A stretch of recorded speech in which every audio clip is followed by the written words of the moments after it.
This is the Tunnel Red Alert. Civil information will be broadcast west of the Rockies. How can we prepare? A few of their machines, radios, throw them into darkness for a few hours. We're fighting for our lives. Must survive for 5 years. Air filtration, water filtration.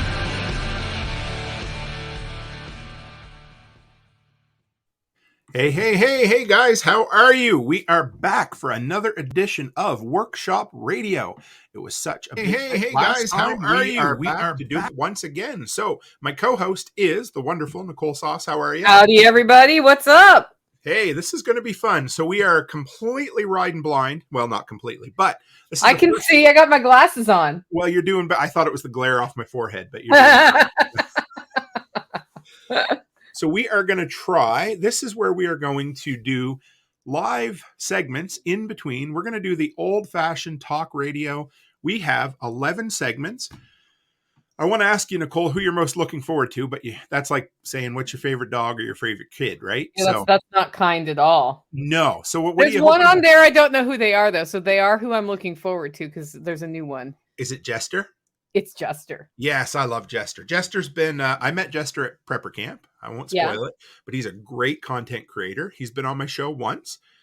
So that's a great segue into how this thing came about. So what I wanted to share with everyone. Hey, look, there he is. We're talking about him and he thus appears. Hello, Jester. So make sure you guys follow the It's Doomsday podcast. First off, everybody's links are in the description today. This is going to be a big event. And for me, when I first launched my content creation 3 Februaries ago on your show, Nicole, 2 things I did. Well, really, the first thing was I wanted to create a community. I started creating content for the community who wasn't there because of your advice. And as I started coming along, I realized we have all of these slightly connected or completely disconnected communities from one another, like the LFTN community, the TSP. I call it the greater TSP community, right? Yeah.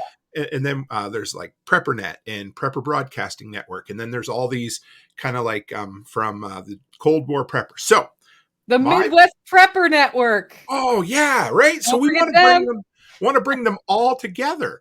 Yes. And of all things, Pappy Cannoli is a great example of that. He is the gentleman who introduced me to James at the Prepper Broadcast Network and kind of got all this together. So all that to say, this is kind of the culmination of bringing together a whole bunch of disparate communities that we're going to have a hell of a time with. So how things been with you, Nicole? It's been a weekend. Has it? Good or bad? Yes. Am I supposed to give you the true answer or the show answer? Yeah, well, we got live radio, so yeah. I got a crap weekend, everybody, but I've seen a lot of really cool people. But I don't want to go into it. But there's been a lot going on in the background for a few weeks, and it came to a head on Friday. And then I'm just working through it one step at a time, like I always do. It's all we can do, isn't it? Yeah. So it's, that's the truthful answer, I guess. And that's what we want. That's the fun. That's the strange thing about being in content creation is the old wheel keeps spinning and it has to get out. But at the same time, we want to share, but maybe, you know how it is. Right? I'm really thankful for my support network because I have a really good support network. Good things did happen this weekend. And like tonight, I am not cooking dinner for the household. What are you having for dinner? I'm having sausage and sauteed vegetables in a bake, which is one of the specialties that Tactical Redneck makes. And he was like, "Do you want me to cook tonight?" And I was like, "Yes, I do." Yes, I love it. Tactical is a good man. I love that man. He is just special. Yeah. What a good dude. So we have coming up this is great. So we decided we're going to open it with somebody that most people should probably know who it is. The reason you and I are both here, honestly, a good portion of, would be Jack Spirko from the Survival Podcast. He was nice enough to grace us with a clip that you were able to put together for me, Nicole. And so let's start out today with our first clip. It's 18 minutes long. We'll be back in 18 minutes to say hello, have a little chat, and let's see how this first one goes, guys. So here it is. There's a better way to do this. Let me show you a better way.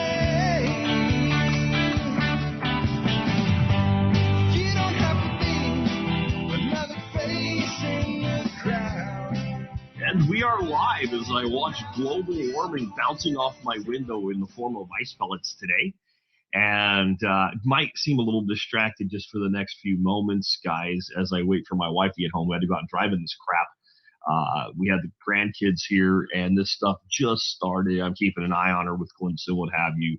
But she's almost home, so everything's looking like that'll be good. Of course, when somebody's out driving in this crap, you worry about them. But I don't think it's really sticking to the road yet, so it doesn't matter. What are we going to talk about today? Not really the weather, though I do mention it sometimes because I consider my audience to be my friends, and friends talk about the weather. We're going to actually do something new today.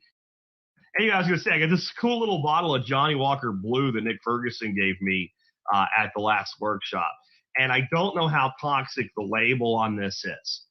But since I'm not going to eat the label, I don't need to know. So much for my prop. That cost me a prop. Anyway, I also wanted to read this to you guys. So I just know that their plan is for it actually, like, here's why I covered this. I think there's a lot of people, when you tell them that they want you to eat some bugs, they think it's a joke. They don't realize the sophistication of the plan. The plan isn't to sell you on eating bugs. It's to sell government on approving bugs for you to eat. And how do you do that? How do you convince Congress to vote to approve bug juice in your food? You do what? You pay them.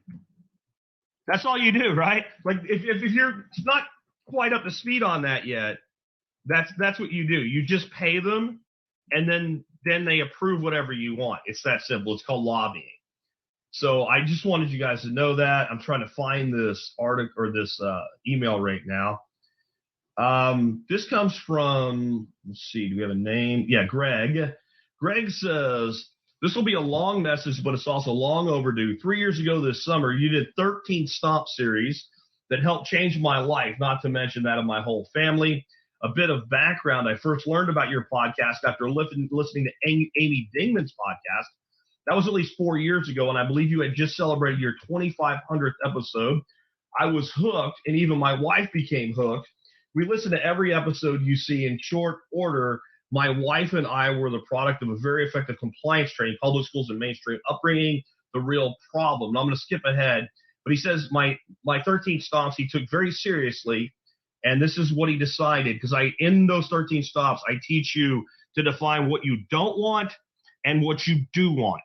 And that is the only way that you can clearly set goals and articulate a desire to get rid of what you don't want and to get what you do. I'm only read a few of these. I don't want to sit in an office all day. I don't want to answer to a boss. I don't want my wife to have to work. I don't want to rely on low quality, overpriced, store-bought food. So that's a few of the things. What he does want: a close relationship with his kids, financial independence, to be more intentional and self-sustainable, to build a business and work alongside my family, to build community, to have an abundant life, not a busy life, to teach kids a different way of living, to have freedom to vacation whenever I want, to continue off the beaten path, to hear God's voice, to walk out the door of my job and never look back. Same for my wife. And he has an update that I will put out. I'll have to read more into that, make sure he didn't say not to put that out. But he's got a post. I'm pretty sure he's okay with it. I just want to talk a little bit about the impact of that series and the genesis of it. So I was leaving on vacation with my wife. We were going to Florida that year, I believe. And it was going to be a long trip, 13 episodes for me not to do a new episode. For those that have been around a while, there's not a lot that go that far. And I thought to myself, I can't really leave and just leave it to rewinds with, hey, this was an episode from so-and-so, and here's a couple new ideas on it, and boom, and go into it and just totally not put out anything new. And so I sat down and said, well, it's going to be 13 because it's 13 episodes. So it wasn't like I built my whole life on these 13 things, right? So I just sat down and I said, 13 what? And what I realized is how many people out there had dreams and hopes and goals and ambitions to do something for themselves and their family. And a lot of it stemmed from what we talk about on the air, but it wasn't like I said do this, so then this person wants this, and I said do that, and then they want, like, we do so much variety, but people are like, I want this thing, and this thing. And I'm like, Jack, the big blessing that you have because of the success of the show is you have the life you want. You don't have everything under the sun you could conceive of as far as material things, but you live a life that's pretty envious. You get up every morning, you walk around your property, you hang out with your dogs and your birds, you get to be with your wife all the time, you get to see your grandkids every day. What are the things in your life that you did that led up to this that got you what you wanted? And I wrote down the 13 things that I thought had the biggest impact on me getting there. And I'm like, so what do I call them? And I'm like, you know what? I'm not going to be Nice Jack for these new intros. There's a lot of Nice Jack in the rewinds at the company. I'm like, I'm going to get in your ass, man. So I was like 13 kicks in the ass, or something like that. And when I decided as I was getting these all ready to go, stomps. There's so little of the kind of, and I mean this in a sincere way, the harshness that is needed in our society. Men have abdicated their responsibility to be freaking men. And so most people in our country and in the Western world as a whole grow up without sufficient strong male role models. And I'm including people that grow up with a strong male role model. A is not necessarily sufficient. And what I mean is, like, the ideal strong role model of a male in your mind is probably a dad who cares, who's caring, who's loving, but also will tell you what you need to hear when you don't want to hear it. And that will not only tell you how to act, but will demonstrate how to act. So if you have a guy that never works and tells you hard work pays off, you're like, yeah, dad, whatever. But even if you get a perfect father figure as an actual father, you're fortunate to have that. Your dad is around, he's there, the marriage lasted at least the time you were a kid, he was at your football games and shit, did all the right things. No matter how good a relationship a child has with his parents, every child feels at times, my dad is full of shit, my mom is full of shit. The eye rolls, all of it. And there's more of it than you will ever know as a parent. All you have to do to realize I'm telling you the truth is think back to when you were a kid, and now you can think back, boy, they were right, and what your attitude was. But when you look around you in society, and men tend to act like men, and women tend to act like women, and they lead by action, word, and deed, then you start to model your behavior on what you see around you. And when you see people do those things successfully, you do that. And as I was putting this together, it occurred to me how many times over the years that I've had people come meet me and tell me, you were one of the first strong role male models of my life. Or some people said, you're really the only, I never had one. And I'm like, well, then that's what this is going to be. And so Stomps is where that came from. Now, Lisa's saying 13 skills. I remember that. 13 skills was a project we did. It didn't completely take off, but it was developing skill sets. This is not related to that. The 13 Stomps were things like defining what you want, define what you don't want. And I really need to pull those out of those old episodes and piece them all together in one run and run that. Give me a day off of podcasting, I think. And I think that I am amazed to this day how often I get an email like this, that this had this kind of impact on people. So if you've never heard it, it will probably be coming around soon again. Next up, I had a question from John in Moore Park, who I always hear from all the time. And he said, what recipe would you recommend to highlight ground venison? My local grocery store now carries ground venison. I made chili with it, but all the chili spices, there was no unique flavor from the meat. Searching online, I stumbled across this website, honestfood.net, wild game venison recipes, burger, meatball recipes, maybe burgers, John and Moore Park. All right, so let's talk about a couple of different things here. First of all, you're looking for the venison to not taste like, well, just ground meat. You're looking for an added flavor and you're looking for something that makes you say, well, this isn't just ground beef. This is deer. This is venison. And you're consuming farmed venison, and there's nothing wrong with that. But farmed venison is probably at least somewhat grain fed. It is not wild venison. It is the same animal, but it's not living in the wild. It's not going through the different seasons, living on different things because it has to. It's being provided for. It's being harvested in the same way that a beef cow is being harvested. And the timing of the harvest is, I'm going to guarantee you, is not going to coincide with the rut when most hunting harvest happens. So there is a certain amount of pheromones kind of kicking around in the animal's, body during the rut, more so with bucks. And a lot of what people call gamey, which is generally a flavor that people tend to say they don't like, is due to mishandled meat, specifically buck during the rut, okay?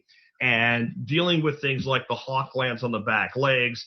If you cut hawk glands off the back legs of a deer and you get gooey pheromone gunk all over it, and then you use that knife on other parts of the deer, you are doing it wrong.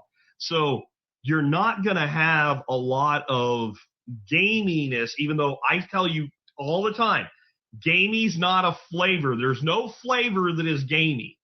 And the reason gamey's not a flavor is twofold. One, show me where the gamey taste buds are on your tongue. Salty is a flavor. Sour is a flavor. Sweet is a flavor. We have taste buds that sense these. That's a flavor. Okay? That's a flavor. If you ask 10 people you put if you took something that one person called gamey and fed it to 20 people, you'd have 20 different opinions about what is and what isn't gamey, because it's not a flavor. It's a catch-all for anything that's different. But it sounds like what John's looking for is a little bit of what some people call gamey flavor. And see, that's the thing. Some people say gamey in a positive way, some in a negative, etc. I'll leave it go because somebody's going to say, you don't know, man. You should try eating a deer that lives on sagebrush. And I said, you should try to learn how to process a deer properly and handle meat properly. But anyway, when you're dealing with a farmed product, you're not going to get the flavor characteristics and uniqueness of an animal that lived in the wild. And a deer that lives in a white oak based savanna system that gets lots of browse and grays and white oak mast is going to have a different flavor than a deer that lives in the South Texas and is living mostly on like live oak acorn that's a little bit more bitter. Like there's a terroir to an animal. So you're not going to get any of that in either direction. So farm venison alone, you're already probably not going to get much difference. It's going to taste like beef, which is what most people want. The other thing is you're probably not eating deer. You're probably eating European red stag. That is the most common farmed venison because, again, they call a thing and then they put it on the market. So nothing wrong with that, but we're already starting off from a square of you're probably not going to be like, oh, that's deer meat versus beef. It's going to be a very neutral flavored red meat, right? That's what it's going to be. Now, that doesn't mean you can't make it delicious. And venison shouldn't really deeply stand apart from beef to begin with, other than it's leaner. If it does, you've either handled it wrong or there's something very strong that animal is consuming. You're tasting that in their body. Like, again, the sagebrush thing is not exactly wrong. It's just that's not gamey. That's sage flavor, like intense sage flavor. An animal that's keyed up in the rut, which got all the testosterone and all the pheromones going, and then is mishandled on top of it, you're going to get more of that in the meat. All right. My favorite thing that I've ever made with venison, though, was a white-tailed deer I shot one year. I rhymed. I didn't plan on that. A white-tailed deer I shot one year, and the very next day I shot a pig. And I ended up, when I had all my trimmings for ground, where I had about 65% venison to about 35% pork. I usually go 20% pork, but that's what I had, so that's what I did. And that mix, and this was, again, it's a wild pig. Oh, this was also a boar. It was supposed to have boar taint, blah, blah, blah, blah, blah. I mean, wild as shit, too. This was not like somebody's 4-H project that they let go. This is a wild pig on a place where they kill every pig they see as soon as they see it. And he was pretty gnarly looking, covered in mud, weighed a little over 200 pounds live weight. And I put those two things together, and they made a fantastic blend. So a pork venison blend, to me, for ground is the way to go. Or you want very fatty beef, like if you buy your own primals and you trim the fat off of your beef and you add about 10% of pure fat by weight to your venison, you're going to end up with a much more juicy product with more flavor to it, because that's the other thing. Like when you buy this farm venison, they're selling to people that want lean. There's actually a lot of fat on deer if you hunt deer in the right place and you don't try to remove it all, but they do. So you probably want to add some fat. Now, the recipe I made with that, my wife's not a big deer eater, doesn't like to eat anything I kill out in the woods or whatever, but my wife killed these things every time I made them.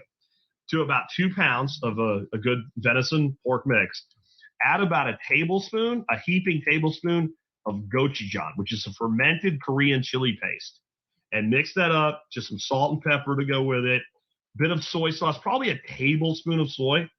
And then if you feel that you need any kind of a binder and you want to stay keto, you can use some pork rind, ground pork rinds for this. I didn't use anything for this. Pork is a soft enough thing when you incorporate it into a meatball. You don't really need a binder or anything, because if you do pure red meat, beef, lamb, venison, pure red meat meatballs, what tends to happen is it gets really dense. Even if it's not bad when you make it, if you make extras and are left over, they're kind of dense. So if you did do your venison with pure beef fat, I would probably use something like a pork rind panko, or if you do a breadcrumb to lighten things so they don't get as dense. Pork will prevent that from happening. Those were the most, and I just baked them in the oven and then finished them by giving them a little bit of char, so they had some char on them. Every person that ever ate those lost their mind over it, but you're only going to get so much character from farm venison. And if you want to buy farm venison, I would be much more apt to buy something that's like a steak or something than a ground. A ground is going to be a very neutral, very lean, and again, it's probably European red deer. It's probably not what you think of, because I don't know that it's legal to farm whitetails at all in the United States. I don't know if they can be farmed as a meat product. And honestly, at their weight and size and upkeep requirements, they wouldn't make a lot of sense as livestock. Hey guys and gals, it's Ken from the Constructive.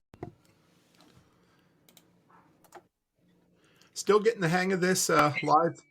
Guess what's next? Yes. We're trying to get this picture off here. Everybody can hear us anyway, so we got That's the audio okay. up. There we go. Okay, Right. I gotta show you. Look at this apron. Hey, so you're getting shit done then in between, are you? Yeah, totally. I am reorganizing my entire bedroom and changing my studio up today. Nice. I'm like, this is the perfect time to do that, because I can listen to all the segments and do things in between on mute. And that's what y'all should be doing, man. Like, if you've got a project you want to work on and you work well listening and doing something with your hands, get going. That's what this is about. Absolutely. What did I say? We call it Workshop Radio, the soundtrack to getting shit done. Yeah. Your 24-hour stream, I listened to a ton of that because I was remodeling a bathroom that whole time. And it was fun. I said all along, I was like, you know what? I'd love for it to be that thing that people put on in the back. Well, again, let me back up. I grew up listening to talk radio, love talk radio.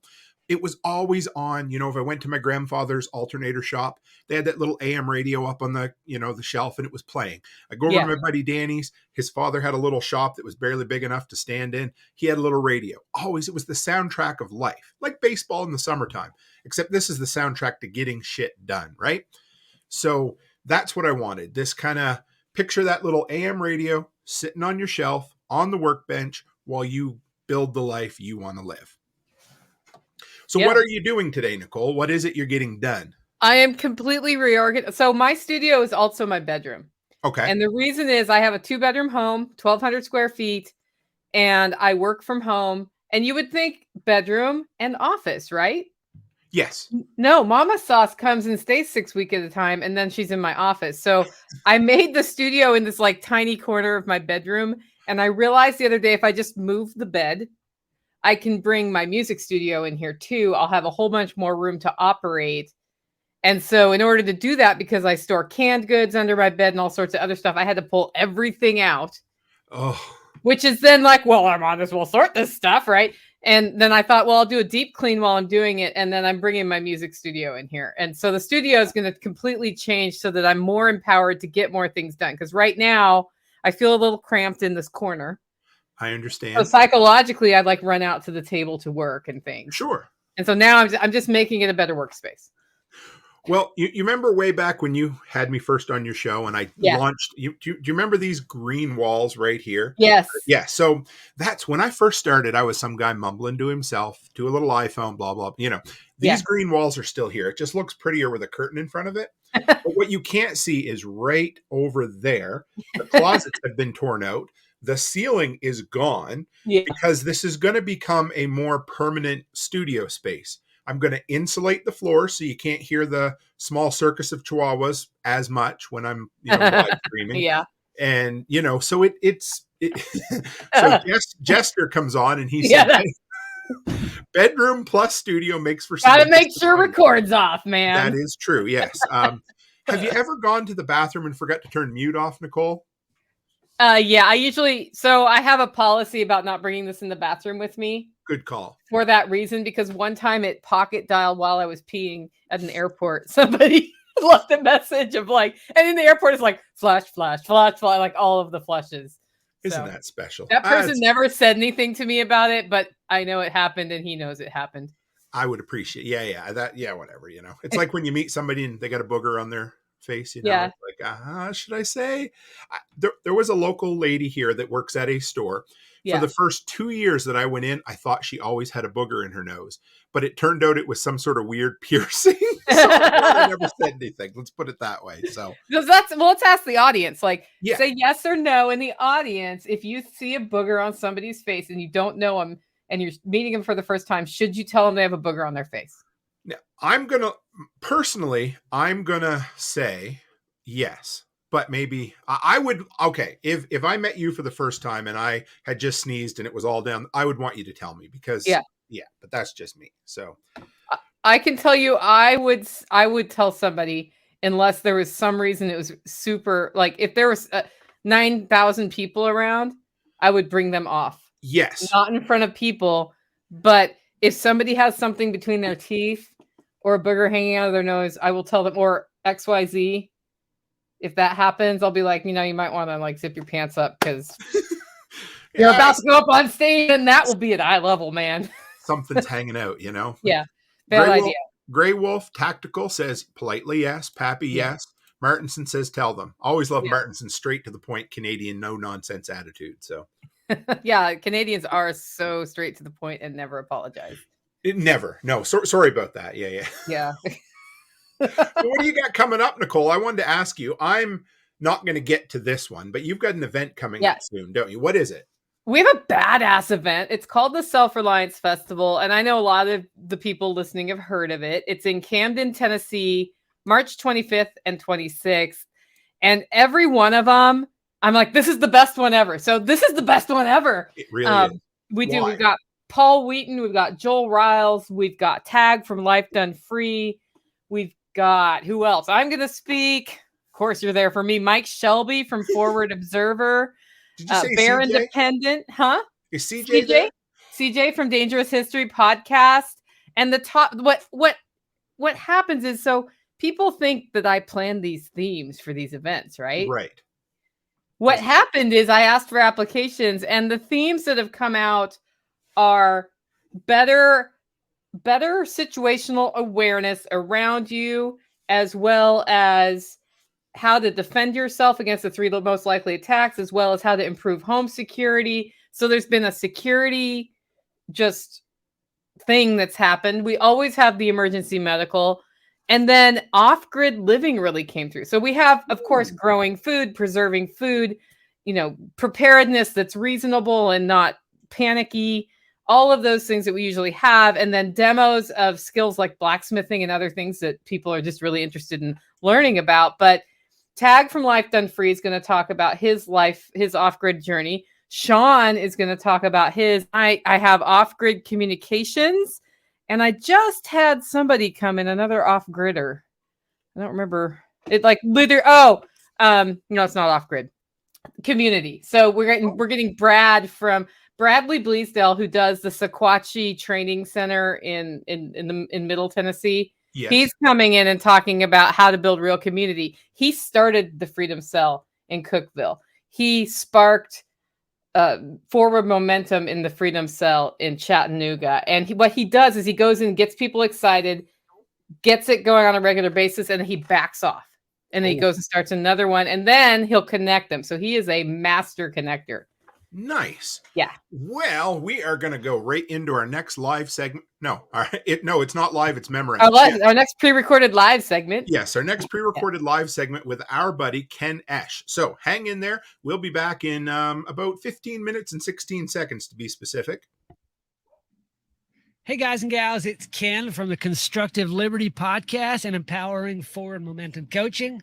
I want to share 5 things with you that are at the core of everything that I talk about. And kind of what I've identified is 5 keys to a life of impact. Now, I'm no pro in any of these, but these are rather things that I've identified through observation and through some little bit of experience. And what I'll do is I'll give you those 5 keys, and then I'll expand on each of those just a bit. So the 5 keys that I've identified to an impactful life are purpose, mindset, relationships, health, and wealth.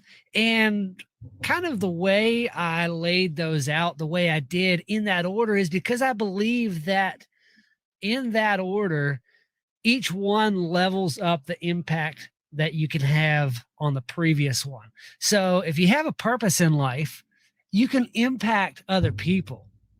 If you have a positive mindset over a negative mindset, your impact is even a little stronger. If you add to those things positive and strong relationships, then your impact is even raised a bit higher. Add to that good health and wealth, and each of those things magnifies the impact of the previous one. And when you add all 5 of those things together, the impact you can have in the world is absolutely unlimited. So I'm going to go into each of those just a bit. I'm not going to go like super in depth because I have max 15 minutes here. So I'll just go a little bit on each of those. And if you want to go deeper on those, you can always check out my podcast. That's the Constructive Liberty Podcast over at constructiveliberty.com. But let's dive right into purpose, the first of the 5 keys to an impactful life. So your life purpose is like the reasons or the goals that really drive your existence, and they give you meaning to life. When you know what your purpose is, you have something worth living for. But for so many people, finding that purpose is challenging. Like, I think that people put way too much, they make it a little too weighty. And it doesn't have to be a super difficult process to find your purpose. It's not that hard, really. And I'm going to lay that out for you just a little bit. So there's ways to explore your life purpose. And some of those things are to find what brings you joy and fulfillment, and considering how you want to make an impact in the world. It's not necessarily a one-time discovery, but your life purpose doesn't change so much throughout life, but how you express that purpose can change. For instance, 10 years ago, the way I expressed my life purpose was in helping youth find themselves and to overcome the situations that they were in, to help them fulfill their ultimate potential. Now my purpose is expressed in different ways. It's through the construction that I do. It's through the content that I produce. It's through touching the lives of those in my community and doing everything I can to make their life a little better. When we know our purpose, it helps us to set goals and make decisions that align with our values and passions. That gives us more motivation to live life. It increases our productivity and helps us to be more fulfilled in life. It's not always straightforward, but sometimes, we just need a little outside insight into the things that we're good at, into the things that we enjoy doing. So that might be like seeking advice from a friend, or going to a mentor or a coach or a pastor or somebody that you respect and admire. They can help you find those insights to help you find your purpose. It's not always limited to your career, but it encompasses everything in life. Your career is a huge part of it, though, because your career is a huge part of life. And when you can incorporate career into your purpose, life is infinitely better. When we live in alignment with our purpose, life is so much better. So having a sense of purpose brings meaning and direction to your life, increases your fulfillment and satisfaction in life. And I mentioned that I would tell you an easy way to find your purpose. Simply acknowledging the things that you're good at, the things you enjoy, the way that you like to show up in the world, your relationships, your personality, taking all of those things and using them to impact the lives of other people. That is distilled down about as far as I can to what your purpose is, or to how to find your purpose. Moving on to mindset. And if you're somebody who really struggles with your mindset, I don't have all the answers here. A lot of what I know, I know by listening to others and by studying a bit. I don't have the greatest mindset myself, but I am working on improving it. I would say if you want more mindset help, go listen to the Mindset Mentor podcast. It's got a lot of great stuff that can really help you out if you implement them. But on our journey to personal growth and our overall well-being, improving your mindset is one of the biggest things that you can do to give yourself a boost. It helps you to be able to tackle challenges and to lead that fulfilling life that we talked about in the purpose thing. So here's a few tips that can help you to improve your mindset and have a more positive outlook on life. Number one is to practice gratitude every single day. It is hard sometimes to know or to understand that we have so much to be grateful for.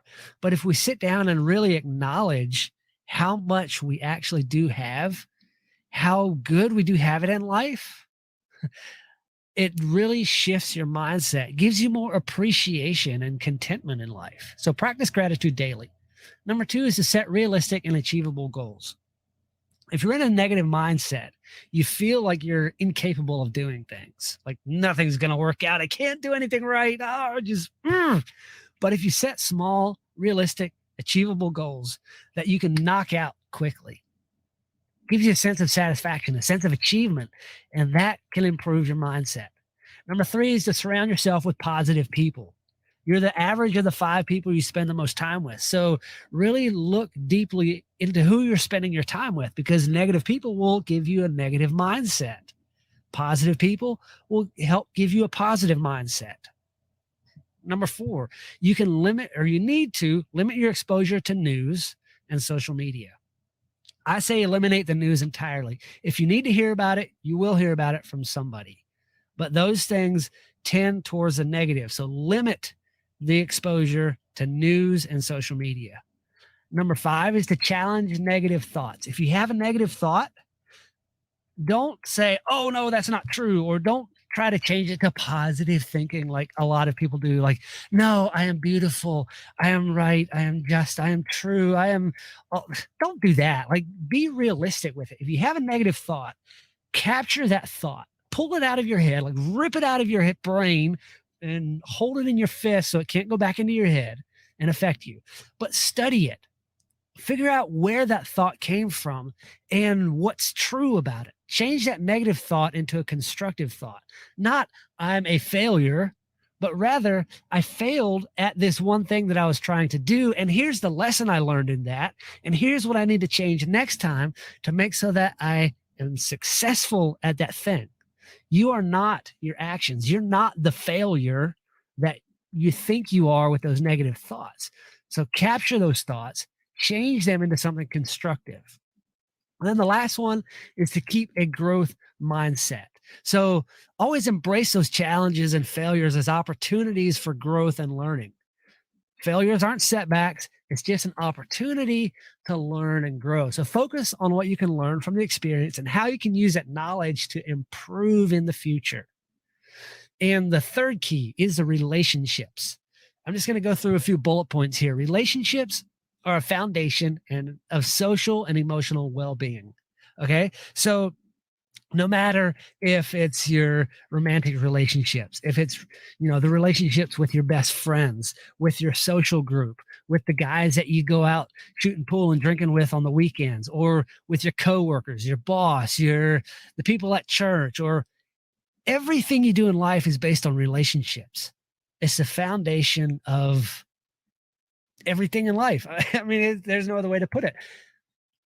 Clear and open communication is essential in every relationship.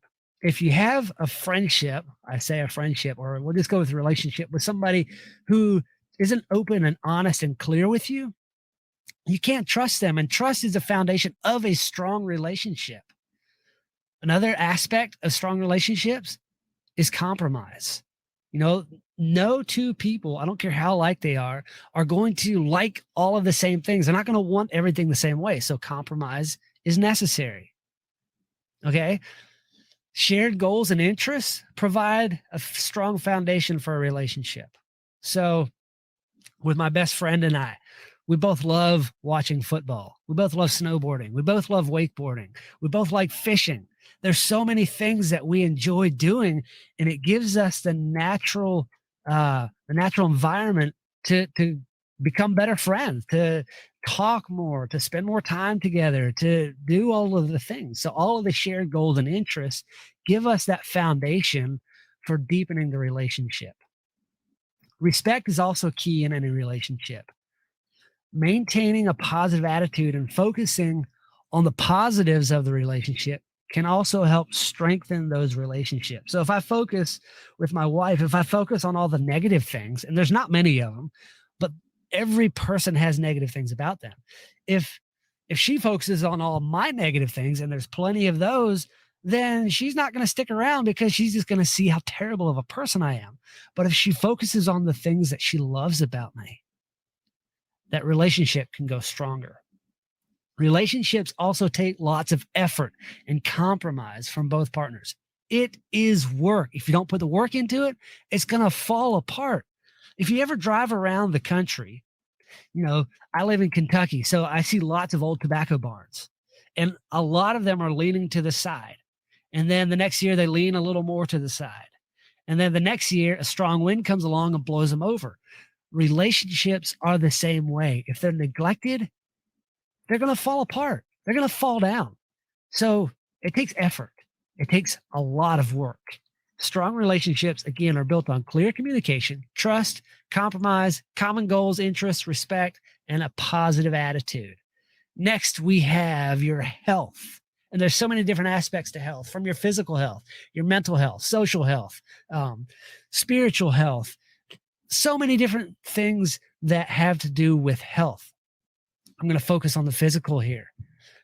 Regular exercise, a balanced diet, adequate sleep, not doing negative things to your body like smoking tobacco and drinking lots of alcohol and all of those things. Those things really contribute a lot to your ability to do the things you want to do in life. And they also affect things like your mental health. They affect every aspect of your life. If you eat terrible food, you feel terrible, your mindset is worse, you don't get good enough sleep. So you need to focus on those things, that exercise, that good diet, getting enough sleep. All of those things contribute to living and creating the life that you want to live. So figure out what works for you and then follow that, whether it's the Atkins diet, whether it's a high carb diet, or whether it's a low carb diet, whatever it is, find what works best for yourself, for your own body, that makes you feel the best, and then go from there. And then last of all is your wealth. And this is something that I have observed. I I don't know what wealth is yet for me because I have not achieved it. So here are some of the things that I've identified that work the best for the vast majority of people.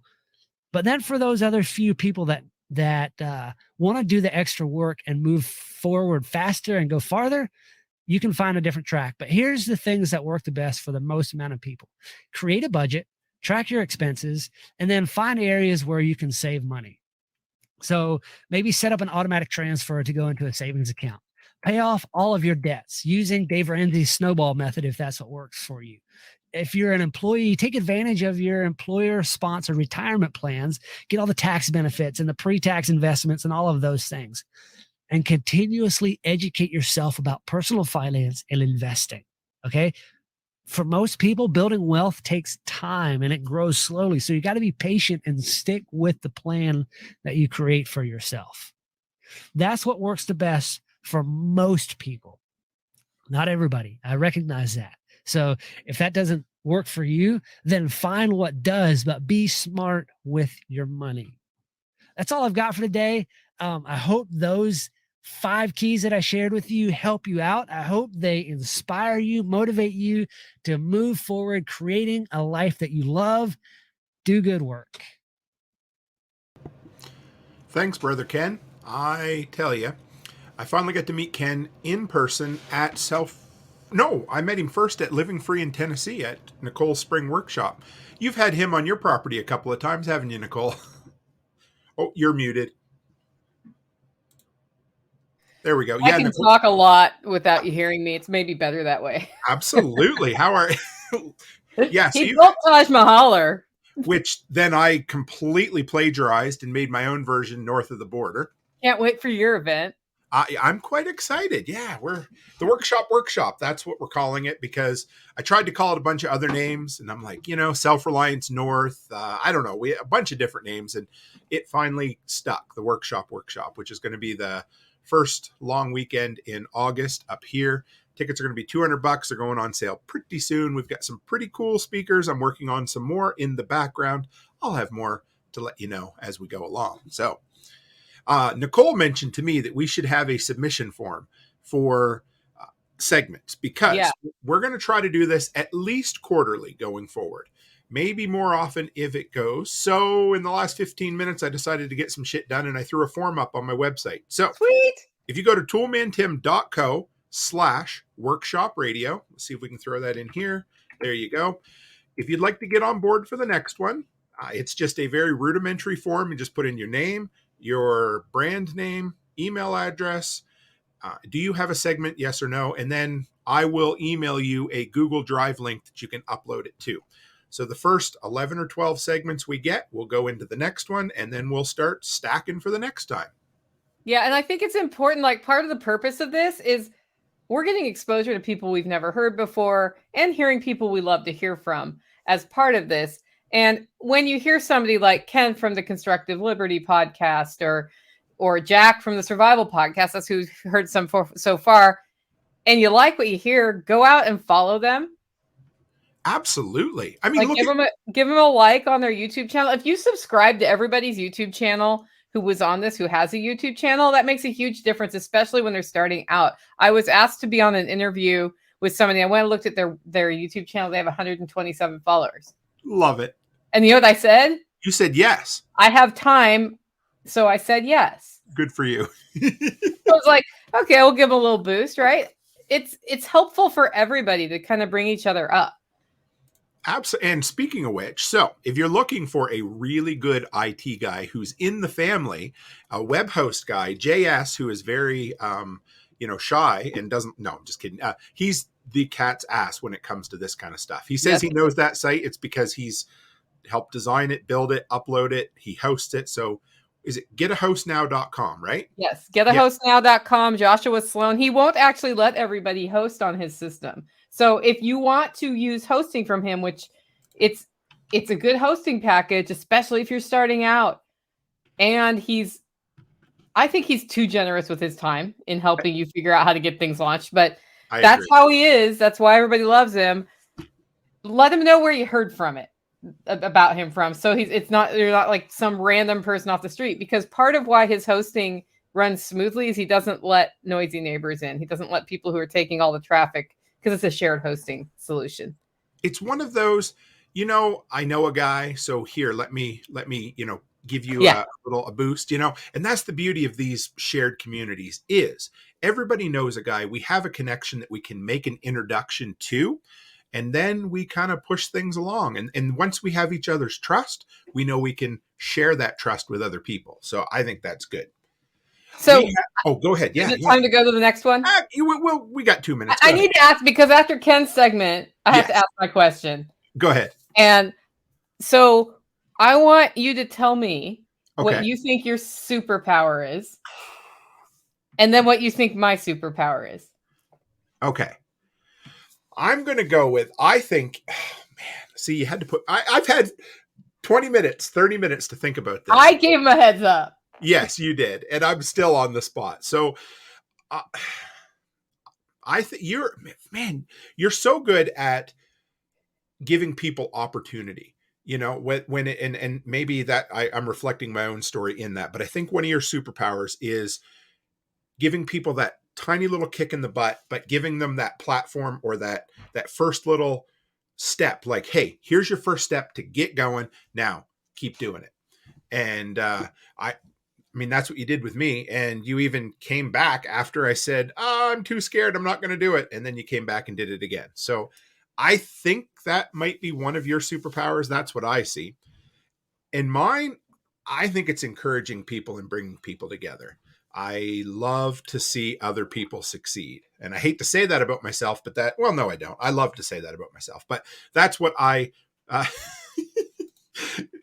Jester says. My superpower is my ability to seduce people with his kind words. So how did I shoot there, Nicole? That was good. I'm going to tell you mine too. Okay. I'm going to do the same thing in reverse. Sure. Because Ken was saying you need to get outside input when you're right. Yes. Coaching. This is really helpful. So I think your superpower is inspiring other people to action. I wasn't far off. Thank you. Yeah. So, and I don't know. And you don't give up. Like, you tell all the stories of the stuff that got in your way. And you just kept going. And I think because you don't give up and you're like, well, cheerfully, you might not be cheerful inside, but you show us cheerfully. Okay, I guess I'll try that again. And I'll never forget the wasp's nest story. Oh, yes. Where you were like, yeah, I'll take that wasp nest down. And then you're like, how do you take a wasp nest down? And you did all this research. And then you totally filmed it and showed people, see, I didn't know what I was doing. And I got paid to take a wasp nest down. And people are like, wait, I can do that. So I think you're very good at that. Thank you. I appreciate it. What do you think your superpower is? I think my superpower is facilitating groups. Yes. So 100%. getting them to find alignment and to come out of whatever bad place they ended up in before they walked in a room to move somewhere positive together. I'm a connector. Yes. You have a much more concise and beautiful way of saying it than I necessarily do. So thank you. Know.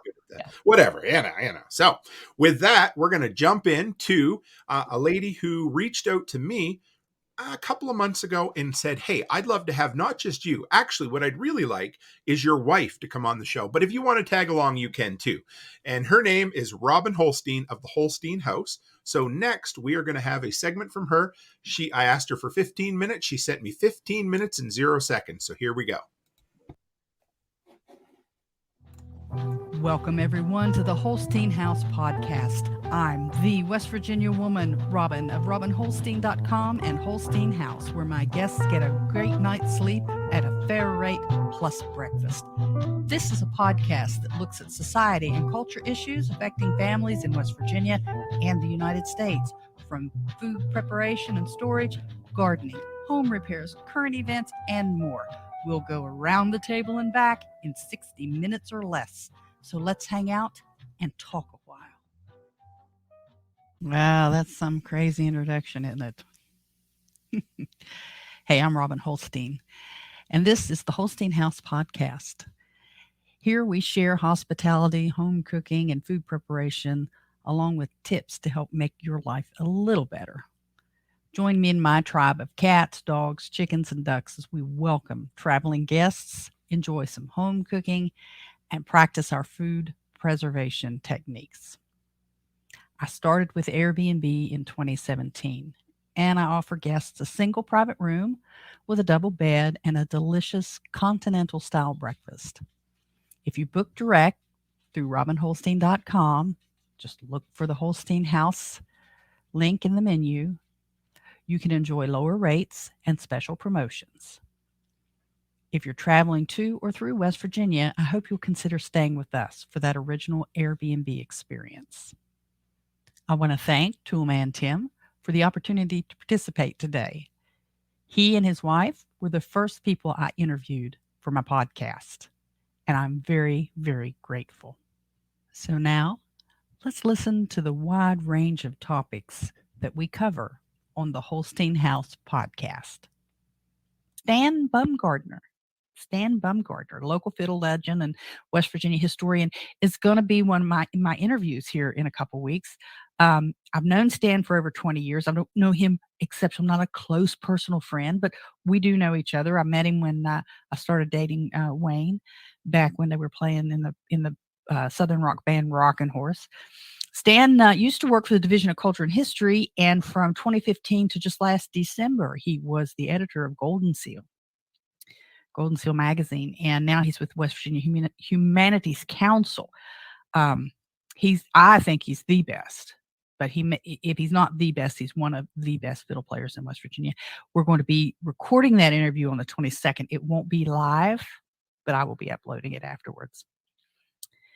So I'm really excited. I'm going to talk to him a little bit about music, and I warned him that I like to fall into topics of politics, but I'm going to not do that with him because that's not the point to talk with him.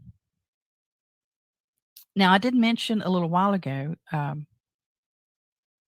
that about we were talking about the Bitcoin. I need a wallet, and there's been a couple of suggestions on the wallet.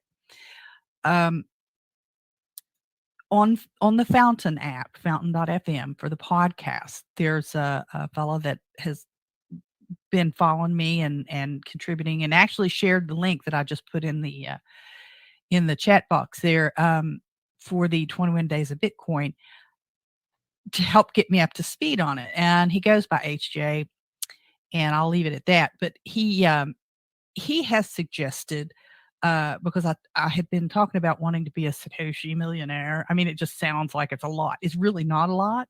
I mean, it really is as far as cash, but it just sounds so fun. But I have to have a wallet. I have to have a wallet to keep it, to get it off the internet, out of the hands of people who might steal it. And today when I checked, here's my note on that I was trying to find earlier. When I checked just before I came on live, it was at Bitcoin with a capital B was at $23,000 US if you were to take US cash and buy one.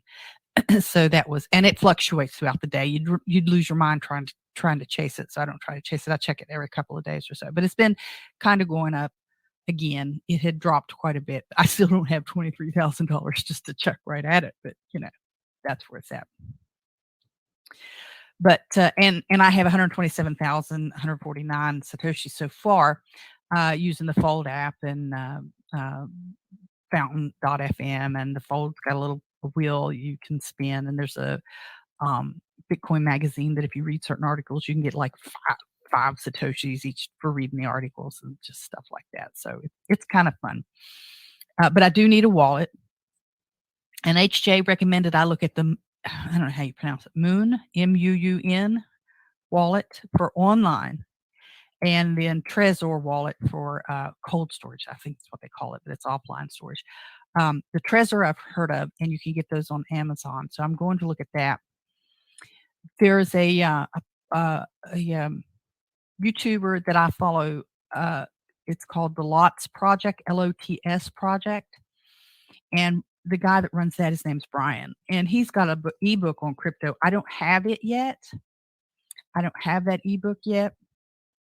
I'm going to be getting it, and I'm going to be reading it too, just to have another source to look at and see. He works with folks a little bit who are new to crypto and Bitcoin, and I know enough to get myself in trouble. So I'm going to chat with him about it a little bit. On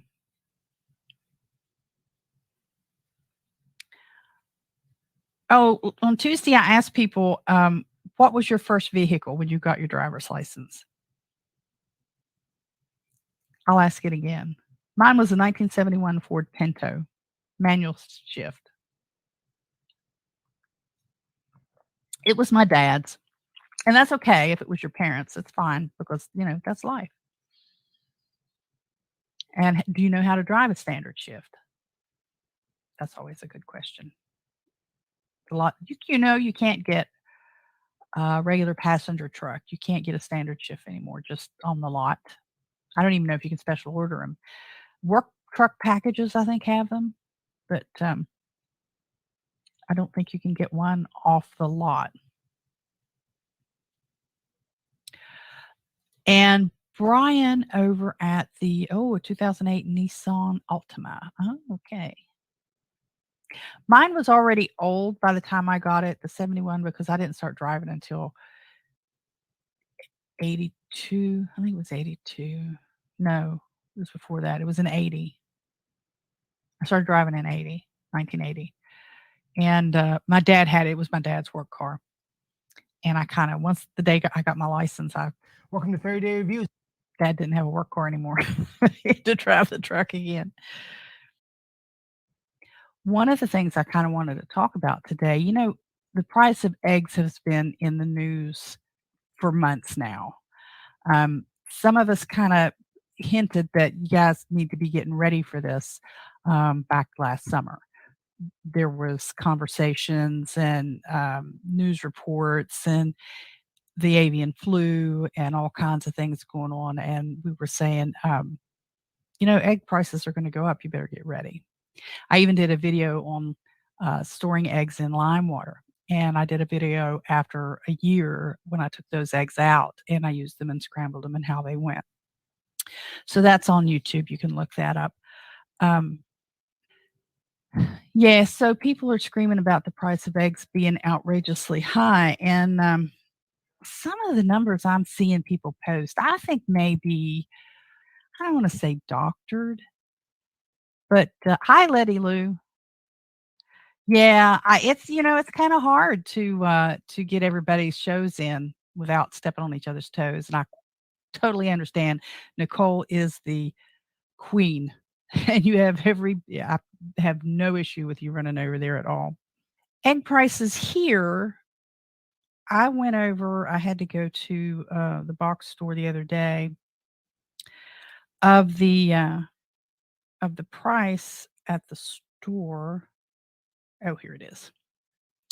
You won't see it. I don't have it loaded. Well, I can lift it up here, but at the box store, a dozen large regular in the green carton eggs are $4.78 last week.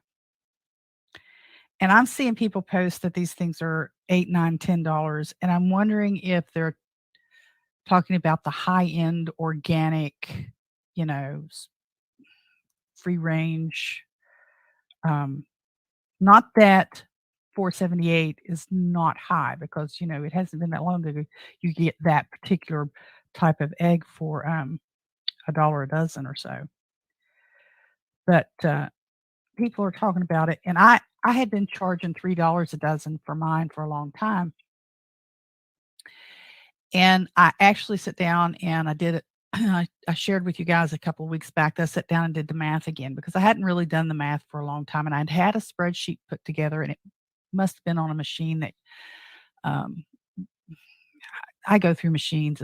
I just I blow them up, but it must have been on a different machine because I couldn't find it, and it hadn't synced to the cloud, so it must have been just in a not shared folder. But anyway, I went back through, I rebuilt that, I redid the math with all the feed and the calcium and scratch grains, and they're not, I don't buy the grubbies, but they're dehydrated maggots basically, and soldier flies and stuff. And added those in, calculated the serving size and the price per serving and how many per day, and added it all up. And I had to raise mine up to $4 a dozen. I'm really small. I've got 7 chickens. So it's I'm a really, really small producer, but I do overproduce more eggs than we can eat.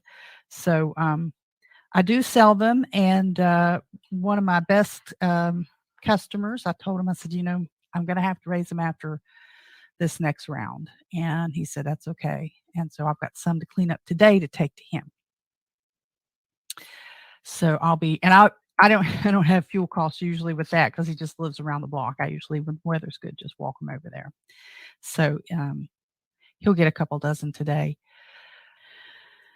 So, don't forget, this is a shameless plug here. February is my birthday month.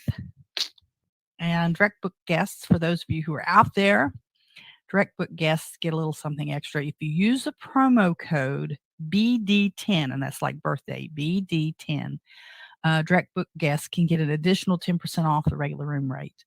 And that's in addition to an opportunity for the Hall's chocolates and Coal River coffee, and just other things. If you book soon enough and let me know, there's a couple of specialties, breakfast things, and I keep meaning to make those and video those and show what they are. A couple of things that I do specifically that are, it's like corn mush and maple syrup, and then a blueberry breakfast porridge kind of thing, and just a couple of them. I haven't done them for a while, but you have to book in advance enough that I can make sure that I've got everything I need to do that, because I don't do that for everybody. That would be a direct book guests thing. Airbnb people wouldn't get it because Airbnb expects to get part of the money when I do that. So you can go to, if you want a direct book, or if you just want to check it out, go to robinholstein.com, ROBINHOLSTEIN.com, and look for Holstein House in the menu and just, read through and see what else is going on. Once again, before we go, I want to thank Toolman Tim for this fabulous opportunity to share my podcast with you and to reach an entirely different audience. You can connect with Holstein House at the Holstein House podcast on just about all of the major podcast applications, but my favorite is Fountain FM. We're on all of the major social media sites. And you can also always go to robinholstein.com and look through the menu. You'll find Holstein House, and you'll find our direct book link. You'll find our Airbnb link. You'll find out about specials and reviews and just all kinds of great information. So if you're traveling to or through West Virginia using the West Virginia Turnpike along Interstates 64 and 77, look us up and consider staying with us. We'd love to have you. We're just a couple of miles off the Turnpike exit. It's an easy off, easy on. There's a Walmart close by. There's great food close by. And we just enjoy sharing our hospitality with you. So there you have it. Post your comments, do all that boosting, liking, sharing, thumbs up, and stuff that helps spread the word and poke the algorithms. Follow me on most of the big social media platforms and look for my name, Robin Holstein, or Holstein House. Till next time, bye-bye. Okay, so I've never heard Robin before. I just knew she had a podcast. She is seriously well. She's great. I can listen to her all day long. Isn't she great? Yeah. Doesn't she have that Also, radio voice? Here's an idea she gave me. What if we had a map? And I know if Dawn Sutton is listening to this, she's like, we do have a map. What if we had a map of places to stay like this? Because she has a shared room in her house. Yes. If I'm on Airbnb and it's a stranger, I usually won't stay in their house with them. But I have had to drive through West Virginia and stay in a crappy hotel, and I would much rather give my $50 to somebody who I'm pretty sure is not going to kill me overnight, right? Right. Sure. I don't know how we manage that, because I'm not going to do it. I'm just going to have the idea out loud. Brian of the Lots Project needs to be in on this, because he's trying to put together his own hip camp, freedom-minded, agorist type thing. So let's make this is what I love.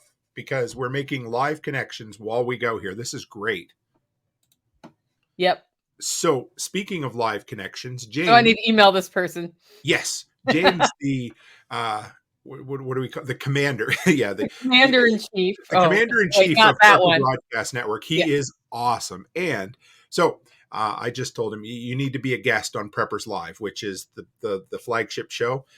So he's got Nat, the preparedness guy, coming on tomorrow, but March. So you guys, I can send an email to get you guys. Yeah, just do that. We'll get it done. I'm going to do a few interviews in March. I'm trying to get the word out about Self-Reliance Festival because ticket prices go up after Tuesday. So how much are they now? $75. They go up to $95. So that's a $20 increase. Mm-hmm. It's a $20 discount right now.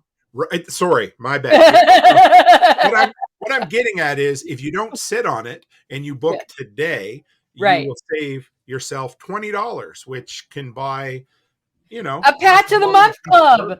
Yeah. Oh, the Patch of the Month Club. See, you brought it up and I meant to go get some patches. So keep talking for a second. Yeah. So that's the thing. If you're you're going to go to an event and it's got an early bird price, it's better just to get it at the early bird price. And we do that. I mean, like, I'll be fully honest. I do that so I have a better idea of head count so that the arrangements are easier to do, even though in the last week before any event, like the most tickets always sell. But that helps us understand the full scale. But you save $20 if you get the early bird price at selfreliancefestival.com right now. And the event is in Camden, Tennessee, March 25th and 26th. But then you can use it to buy his patch of the month and you support Toolman Tim, which is pretty awesome. It's like a twofer. It is. And so this came from Jack and then it came from you that when we create content and we give people value, people want to return that value in kind, right? Because it is what it is. But I also believe in when somebody wants to support you, they get something for their money. So I came up with, these little morale patches. They're like 2x3 Velcro patches. So you get one every month. This one was designed like the old Best Buy sticker. Don't forget to turn your computer off for Y2K. This one says, been prepping since Y2K. My favorite recently is the one that just came out that says, shoot, shovel, and shut up. That's my favorite. So $10 a month, $100 a year. Go to patchofthemonth.co to sign up. That's the best way to support the content that I create.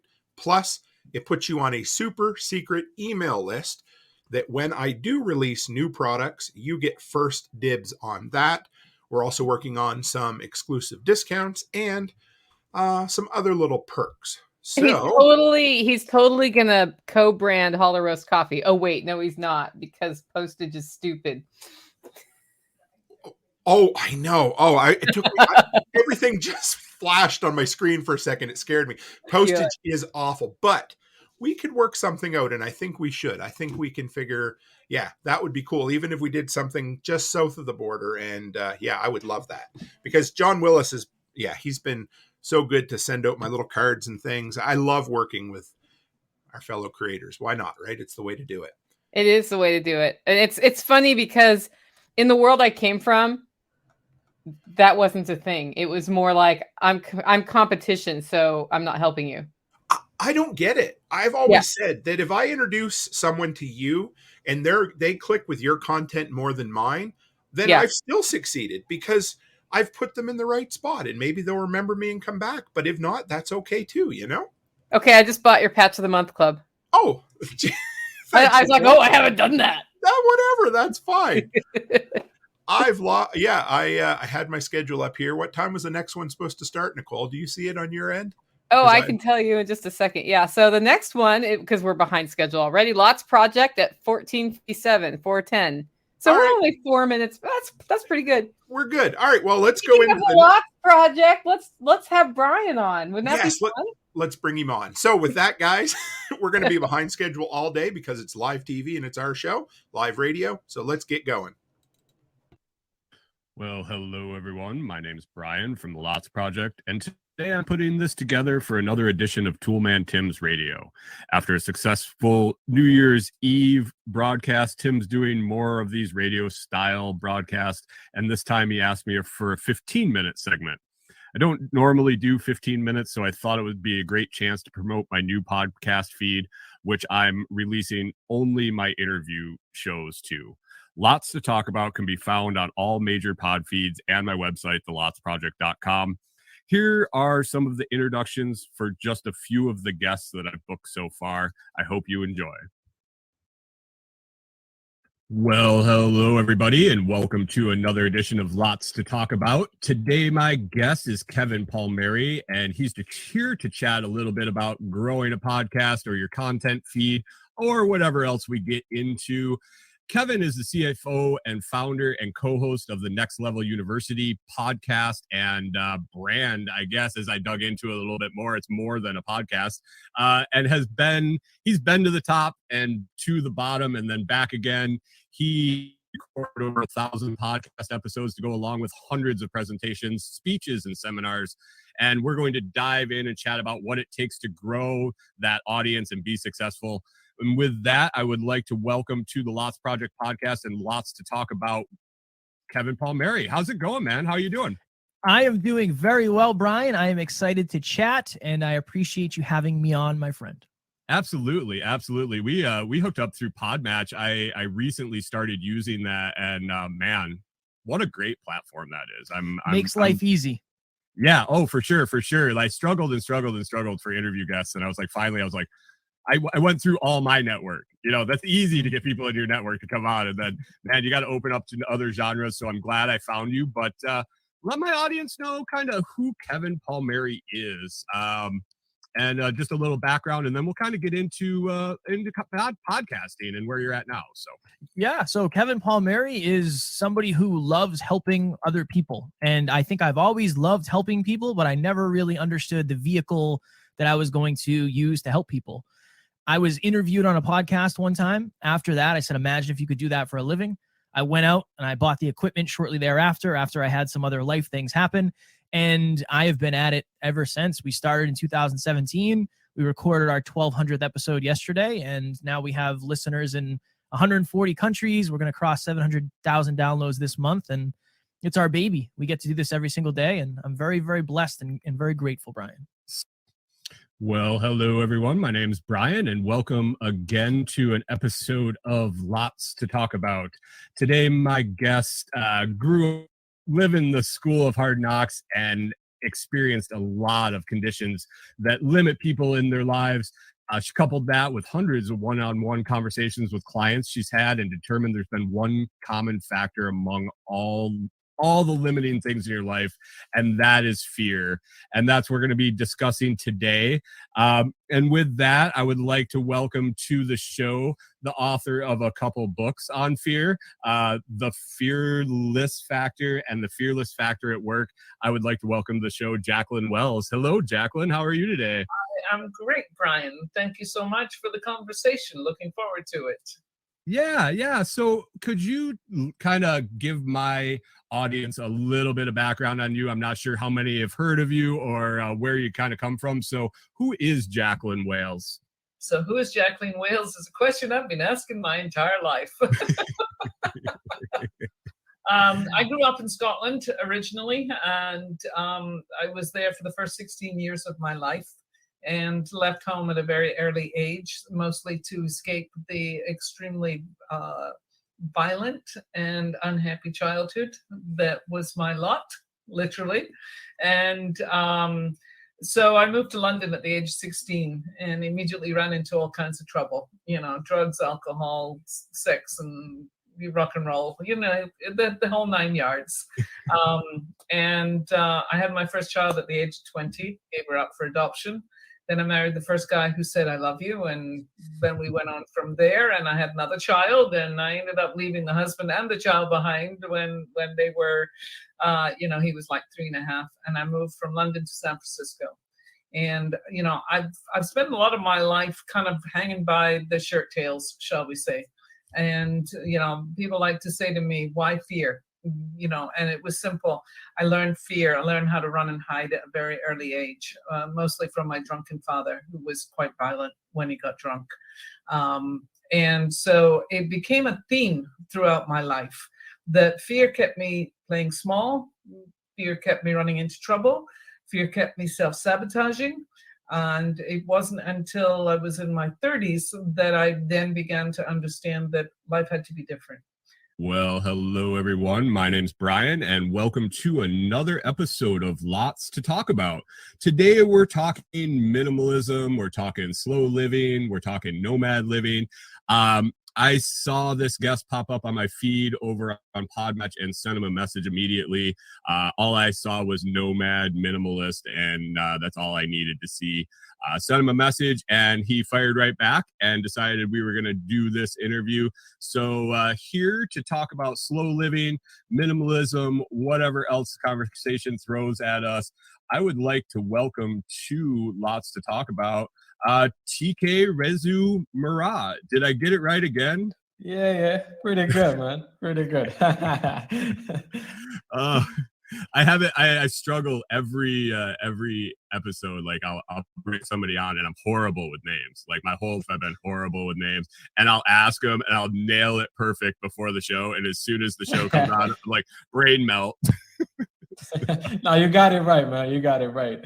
Oh, perfect. Thank you for the effort. I appreciate that. Oh yeah, I try. I mean, it's the least I can happen with me is get their name right. I mean, if everything else falls apart, I figure if I get the name right, at least there's that. So. But hey, tell my audience kind of who you are, just like a little brief background or an intro. I kind of preface there with obviously you're into minimalism and slow living, and we'll get to that. But who are you? Where you come from? Well, first of all, thank you for having me on the show, man. I'm super happy to be here. Excited to have this chat with you and your audience. So basically, I was born in New York, in Brooklyn, New York, to be exact. But within a couple of weeks, I moved out with my parents, obviously. We moved to South Africa, where we spent like a few years, and then Mozambique, Algeria, Ethiopia, Hong Kong. I mean, we moved a lot growing up. And then when I graduated, from high school, I kept on moving on my own. So I went to France, went to Argentina, Australia. I've been to quite a few countries here and there, and yeah. So hence the nomadic part of me. I don't like the word nomad now because it's attached to digital nomads, and usually Americans going to Mexico for work and for spending less. That's not what I do. I mean, that's definitely not what I do. I like, I grew up this way, so I don't know any other way. And I would like to welcome to Lots to Talk About Yogi Erin. How's it going, Erin? How are we doing? Really great. I'm in Costa Rica, and it's beautiful here. What can I say? No complaints. Oh man, it's tough hanging out in Costa Rica for sure. It's really tough, really tough. But somebody's got to do it, right? Yeah. So is it Yogi Erin or is it Erin? Is it like Dr. Erin? Is it a formal term, or is it just as a moniker? I'm gonna go with the last thing you said. I don't know what it means, but I'm gonna go with that. All right. You can call me Yogi Erin, Yogi or Erin. You can even call me Teach. Just don't call me Guru, please. All right. Cool. We're good with that. Well, hello, everyone. My name is Brian, and today is Thursday, February 16th, 2023, and this is another episode of Lots to Talk About. And today, my guest will be talking about several things, really, but the title would be, What Can We Learn from Plants? And what an interesting topic once I dove into her bio. And let me just talk a little bit, though, that intrigued me more. She's lived an incredible life, as far as I can tell. It seems pretty interesting to me from the outside, so I'm really excited to dig in. But beyond that, what she's got going on now even kind of intrigues me even more than the background story. From owning a circus to working in tech and now studying plant intelligence and a bunch of other stuff, it appears. I don't think it's been a boring life for her. And with that, I would like to welcome to the Lots Project podcast and Lots to Talk About with Tagrilla Gardenia. Is that the American way? That's the American way. Can you please, it was beautiful listening to you say your name in the other two ways. Could you Could you do that for me again? Of course. So my name is technically a small South American feline. So the name is actually in Spanish, and then the second name is a plant, right? So it's Tigrilla gardenia. But I live in Italy in a place called Damanhur, one of the largest spiritual eco communities in the world. And so they pronounce it the Italian way, which is Tigrilla gardenia, not the ya. And then the Americans just say, Tigrilla, because it's easier. Yeah. I was when we booked your interview, I looked at my wife and I go, I can't roll my R's. I can't roll nothing. I'm done. Yeah, that's what happens. That's why I always say it. There's three ways. Like you can say it this way, you can say it that way, you can say it the other way. Whatever works for you. Well, could you introduce yourself to my audience? Kind of like the elevator pitch, like who you are. We'll dig into your background, kind of go where you've been, but who are you? So I am a nature-inspired mentor and a leadership coach, and some people tend to call me the world ambassador for plant intelligence. Well, hello and welcome to Lots to Talk About. Today we will be talking about finding financial freedom and building the life you desire with Miles Wakeham. Miles is the host of the Unconstrained podcast. He came to the U.S. from Australia in 1989 and has never looked back. Not graduating from high school or heading to college hasn't stopped Miles from becoming a multimillionaire and living the life of his dreams. Let's talk about the keys for anyone to make that happen. With that, I would like to welcome to the show Mr. Miles Wakeham. How you doing, sir? I'm good. How are you? Oh, not a bad day. Running around, tons of on-air time today, so it's been a busy one for sure. Glad to have you here. I think we're going to talk about some getting to financial freedom and what that really means, and maybe some tips on how to think about starting to get there. So, if you don't mind, if you could tell my audience who Miles Wakeham is, kind of your background and where you came from. Yep. Well, I'm originally from Australia, from a city called Adelaide. It's where I was born. I'm a child of the 60s, so I'm a bit old, but that's not ever held me back. I lived a childhood of what I call a free-range kid in Australia. We weren't wealthy, we weren't poor, we were somewhere in the middle, and I was lucky enough to have a bicycle and live by a big valley and parkland, so I spent most of my time out in the country. Which is weird because when I was 5 years old, my mother stuck a violin under my chin and said, kid, you're going to be in the symphony orchestra when you're a teenager. And by the age of 11, I was in the South Australian Junior Symphony Orchestra. So, so I've been lucky enough to have a musical background and aptitude. But all that did was just underscored a lot of things that I saw in life. I mean, if you ever talk to artists and musicians, you know that they never see the world from a standard pragmatic standpoint, and I was no different. But for me, I had one of these weird conflicting right brain, left brain things going on. So the right side of my brain wanted all the attention about, music and warmth and essence and spirit and all that. And the left side of my brain wanted to problem solve and do mathematics and all of that good stuff. So in order to satisfy the left side of my brain when I was a teenager, I got into electronics. That turned into radio technology and eventually turned into computers before there even was such a thing as a personal computer. As you can see, I'm booking guests with a wide variety of backgrounds and interests. You can always find all my audio content on the Lots Project podcast, but if you're interested in getting only the interviewed shows, check out Lots to Talk About. You can find us also on YouTube, or all the links to our socials can be found at thelotsproject.com. While you are there, sign up for a 30-minute chat with me. I'm looking to get to know my audience and community a little better one-on-one. Maybe we can help each other out or just enjoy a nice chat. Let's talk about crypto, camping, coffee, nomadic living, homesteading, or whatever interests you. Sign up today at thelotsproject.com. I'd also like to thank Tim and Nicole for all the work that goes into putting these things together and asking me to also participate in it. Thanks for listening. All right, guys. Tim did all the work. Tim did all the work.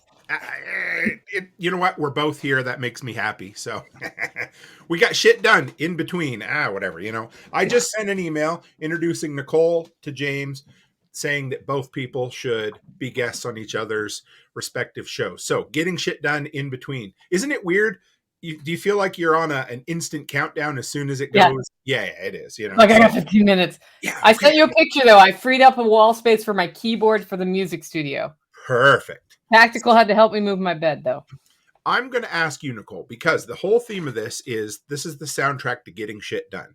Yes. And you're one of the best at getting shit done. And you have a process that you've refined to infinitum to this point. What is it that you do? How does it work for you? I use a process I built for myself because I have trouble. I either hyper focus or I can't focus at all. Understood. And when I get into I can't focus, I get super overwhelmed. I shut down and then I don't get anything done. And so I developed a process for myself that I named my 3 things, which are the 3 do or die items I do in a day. And I can do one, I call it 1-3 thing. Sure. It's up to 3. You don't have to have 3 every day. Sometimes like just getting your butt to work and making enough money to pay for the life that you love is the 1-3 thing. But I put it in the context of developing a life strategic plan. So I call it my 3 things. And a lot of people in my network will come on and say, these are my 3 things today. And then at the end of the day, other people in the network will say, so did you get it done? Right. Can you send a picture? So there's accountability built in. I'm doing a free webinar February 26th. If you want to sign up, it's over at livingfreeintennessee.com. It's going to be an hour to an hour and a half. I'm going to walk you through the steps that I go through to do a life strategic plan so that you can start applying it in your own life. But even if you don't have one, just look at your to-do list every day and choose 3 things that are the most important and do those. And you're successful at the end of the day if you do them. It's super simple. What happens if I only get 2 of them done? Then you put the 3rd one to the next day and you add 2 things or up to 2 things. And what happens if I get all 3 done and it's 1:00 in the afternoon? Then you celebrate. You're like, I got my 3 things done. And that doesn't mean you don't do other things. It's just that those were the 3 that were most important. It forces you to prioritize. I love that background. Isn't that? I forgot to put it up. I got it done again. I want to learn how to make one of those. $7 on Fiverr. Somebody made it for okay. me. Yeah, I'll send you the person who did it. So I'm going to jump us back into the next segment, get us back on schedule. So we have Brother Jester, who I met at finally. Yes. I get to hear Brother Jester. He had the sweetest live studio. He was broadcasting right there at Prepper Camp. So without further ado, his podcast is called It's Doomsday. I don't think it's Doomsday today, but it's coming. No. Yeah. So without further ado, let's get into Jester. Hello, everyone. My name is Jester, host of It's Doomsday podcast. You may have seen me around on social media, and you may have even seen me at a few events in person. On It's Doomsday podcast, we cover prepping, we cover homesteading, we cover survival, we cover some politics, and sometimes the occasional conspiracy. Tim reached out to me via email and asked me if I would put together a 15-minute audio clip for you guys. And I thought, why not? This could be fun. So it's Sunday afternoon. Time is 4:56 p.m. And I'm sitting down here in the studio trying to figure out what I'm going to tell you guys. And I realized, hey, Jester, you need to stop overthinking this and just do what you do. And what do? I do prepping. So a little bit about my background for those of you that don't know. I am an expert welder with over 15 years experience in the welding industry. I'm also a former law enforcement. I got out of law enforcement when I moved to the new area I live in because, frankly, welder pay paid better than law enforcement pay. I'm currently right now trying to further my knowledge within the medical field, so I am currently enrolled in the local technical college taking EMT courses. I do not plan to further this as a career. This is solely just a new doomsday prep for myself, to be able to have good medical knowledge and great life-saving information. If I never use it, at least I have the knowledge. And if shit hits the fan and I possess this knowledge, I know I'm going to be more valuable to myself and the people around me. So let me explain to everybody what got me into prepping. I grew up on a small little horse ranch in Pennsylvania, and we didn't have a lavish lifestyle. We didn't have a comfortable lifestyle. Everything in our lives was extremely inconvenient.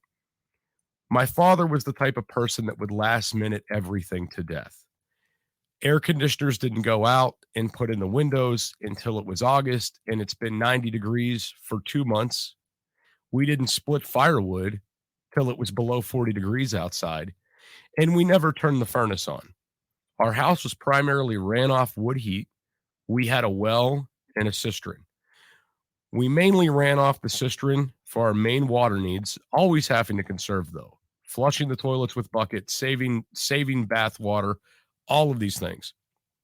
The well water was primarily used for drinking water. And though it came out of the ground, the water did have to be filtered because it had a pretty high lime content. You would see this film build up in pots when you would boil water. You would see this build up within coffee pots. You would see it build up within water filters.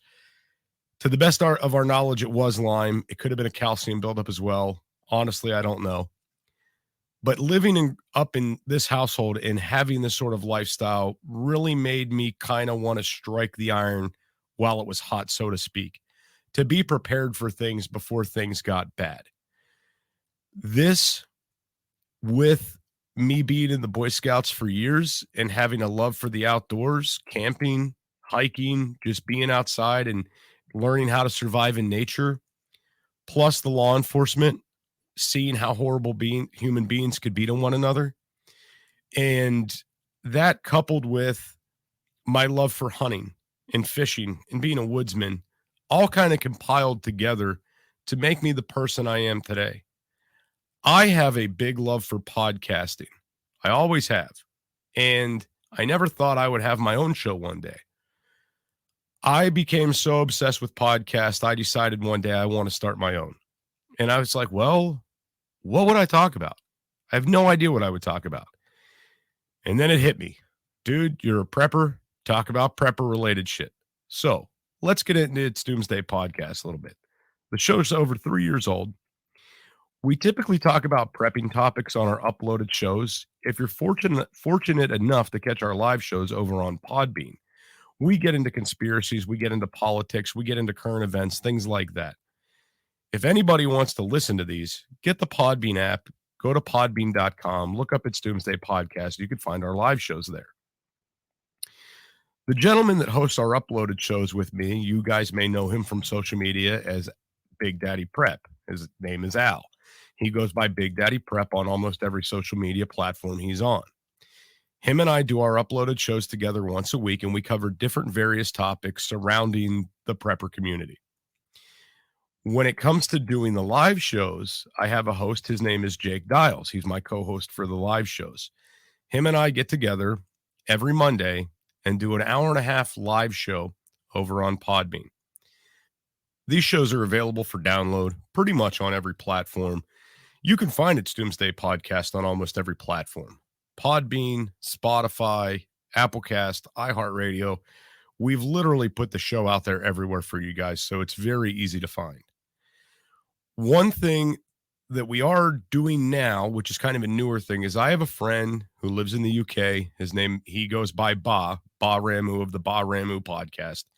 Him and I are getting together once a month to kind of cover the news that's going on between the US and the UK. We know that the lines are blurred very badly when it comes to international news. So him and I figured this would be a way to kind of bring some transparency, so to speak. Being able to read between the lines with these stories that are going international are hard to do for the average person. So again, we figured if we do this, we could add a little bit of transparency. So make sure you're catching those episodes. Those come out the first Saturday of every month. So how I met Tim. I met Tim at Prepper Camp 2022. He approached me, I believe, on my way back from the bathroom, and we got to chit-chatting. Turns out we knew one other person in the prepper community together. We got to talking a little bit more, and I was like, you know what? Why don't we do a show together, Tim? Why don't you come over and sit down with me and we'll record a show? So Tim and I did a live show at Prepper Camp 2022 in Saluda, North Carolina, which I'd like to remind you guys, tickets are on sale for that, and I will be there again this year. I don't know if I will be doing the show from there or not, but I will be there. My tickets are already purchased. And since then, Tim's invited me on his show. I came on and did one episode. I got this email today, and I was like, sure, why not? Let's do this 15-minute audio here for Tim. This sounds like a good time. If you guys don't know, I also host another event called Prep Stock. This is an event that takes place in Townsend, Tennessee over Columbus Day weekend. We rent out an entire campground for this event. We have a lodge that sleeps 60 people, and anybody is welcome to attend this event. Tickets are limited, though. If you guys want tickets for this event, go to www.prepstock.ticketleap.com, and you can get your tickets there. And you guys can come to Prep Stock, meet us, hang out with us. I do want to put out there in the beginning of this, it's really hard to lock down these speakers and instructors. So even though we may promise this speaker, that instructor, life happens, sometimes they just don't show up, and, you know, you're not getting what you pay for. But we're doing what we can to make sure this year's event turns out great. So again, if you guys want to come out and then meet us and be at that event, www.prepstock.ticketleap.com, and you guys can come out and meet us there and partake in the event. Again, that's over Columbus Day weekend. So some more about me. I am a homesteader. Back in 2016, I purchased a property out in the middle of nowhere, and I decided to myself, I got to get the hell out of the city. I can't be here anymore. The election was rolling around. I was looking for things to break really bad. I don't care if you were for Trump. I don't care if you were for Hillary. Coming up on that election, the country was in chaos. Tensions were high. I was like, we got to get the hell out of here quick.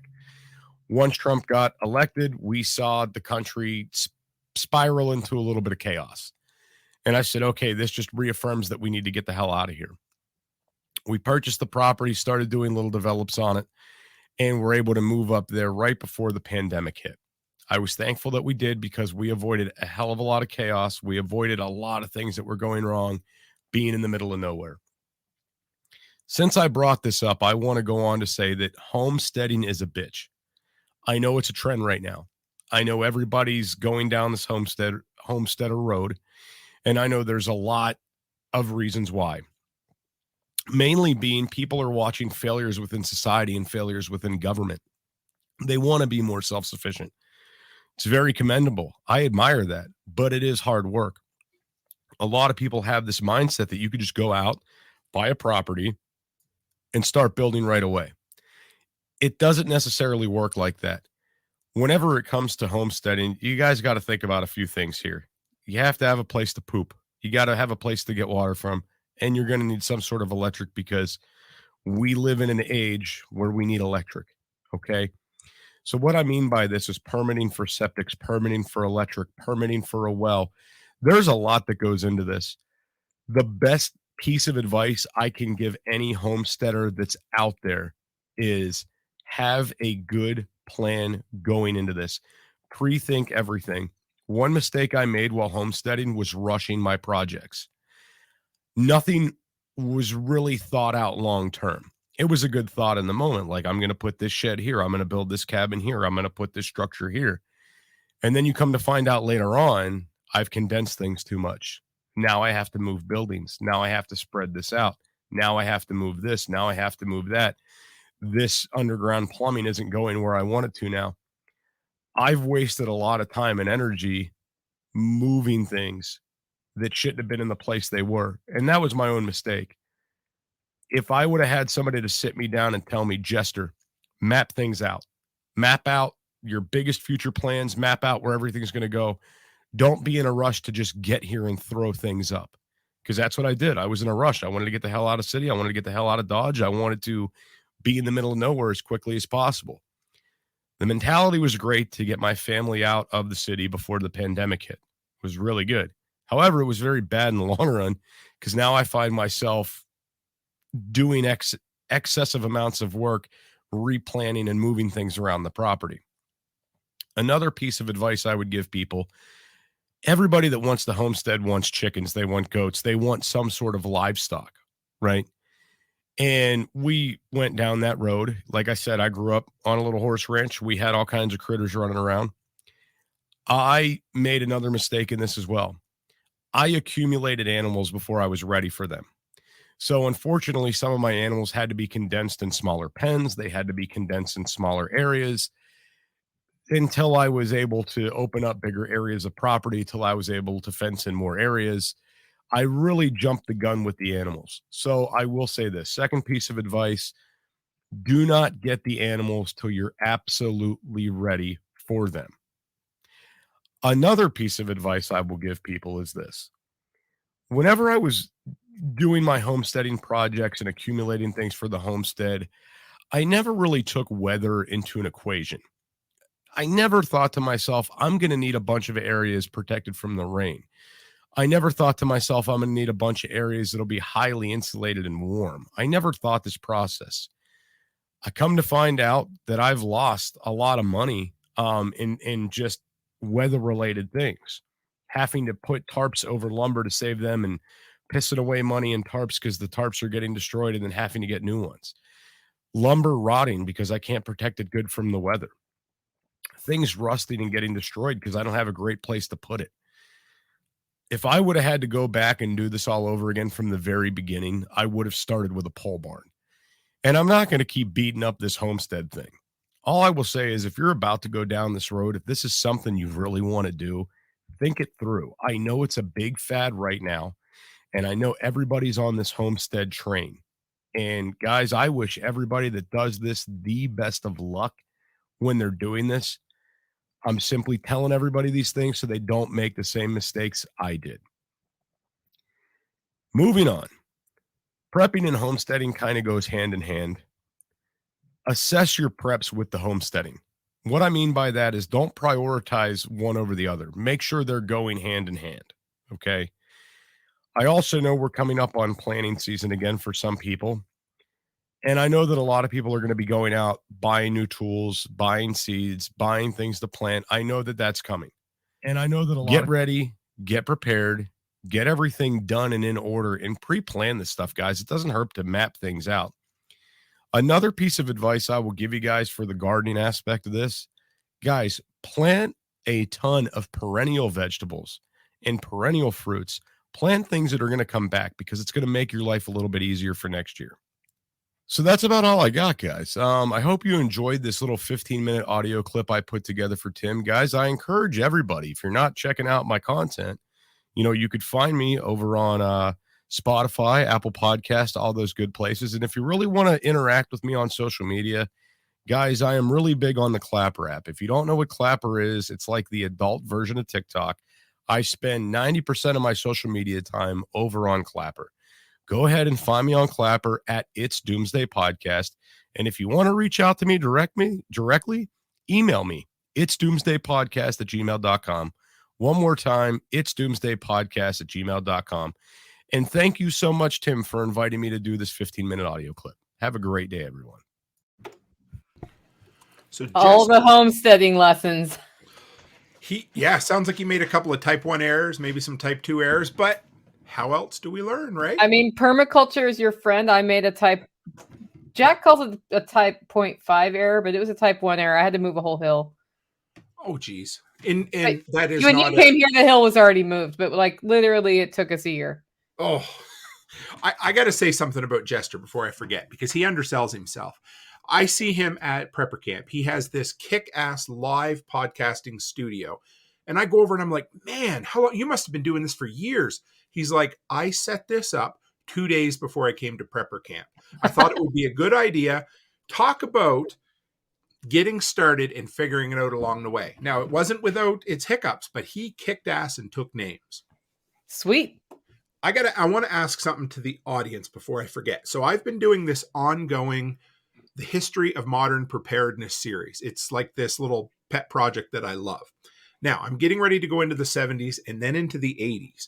So what I'm looking for out there are people who have been into prepping since at least the early 80s, preferably anybody who remembers some of the earliest BBS, bulletin board, chat rooms for preppers. I've found a few little hints and tips on it, but I'd love to have somebody who was there from the beginning. So I just throw it out there because we got a big audience and I thought maybe I would ask. So good question. I got a question for you, Nicole. Uh-oh. How many times a week is your podcast now? 4 to 5. 4 to 5. So how do you come up with, and I didn't prep you for this one, so how do you come up with something fresh or something new 4 to 5 times a week? What do you do? Well, the reason it turned into a 4 to 5 time a week podcast is that I was doing that much with interaction. So I have a weekly show with John Willis, and we usually add somebody to that, right? That's a podcast episode. I have my Monday podcast episode. I started doing my Homestead Happenings update where I share truth about what it's really like on the homestead, because people like to gloss over. I mean, to his point, people make homesteading seem easy, and it takes work. And you can set it up so it's easier, but I don't think in any like environment it's easy. So that happened. People started asking me questions, and so I have a Q&A show, and then I have interviews on my podcast. So for me, it's actually that I have so many ideas at this point, I'm out of shows. Like I have a notebook, like literally it's right here, and I've had 3 ideas. I'm like, okay, a show about that, a show about that. Yeah. So what I found as well, and I'm going to read into your work, you've built a system that basically you already know, you have a structure in place so that you know what's coming up. So you just kind of fill in the blanks from there. Yeah. And have you found that as time goes on, you get, like you said, you have more ideas than you can even handle, right? Yeah. Now, that I'm not saying that to discourage people because Tori says she's listening to that answer very intently, but it does come with time. Tori, just start talking. Yes. There was one time early on that I didn't know what I was going to talk about. So I said, you know what? I'm just going to start recording. And it's surprising. The first take was 5 minutes. I stopped, deleted everything. But by the time those 5 minutes were over, I was ready to start recording. So it's an interesting process, isn't it, Nicole? Yeah, it is. And when you're really flummoxed, like you get up one day and you're just like, I got nothing. Mm-hmm. I got nothing. Then there's all these networks that we've built around us. You can go out and say, hey, what do you guys want to hear about today? And then people are like, tell me about how popcorn works or whatever. And you're like, never thought about how popcorn works. I'm going to go learn how popcorn runs. Next thing you know, you have a podcast about how popcorn works. It's true. And apparently Tori loves listening to us talk shop. We do have a lot of fun, don't we? Yeah, we do.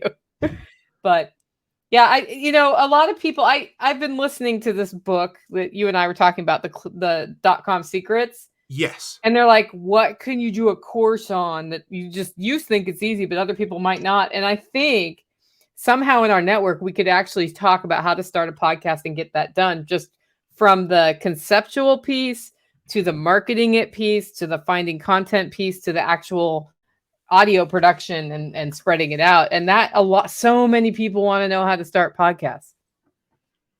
Do you know how you start? You start. Yeah, that's tough. I know. Fuck, we're always such smart asses, but I know. You sit down in front of one of these, and you start talking.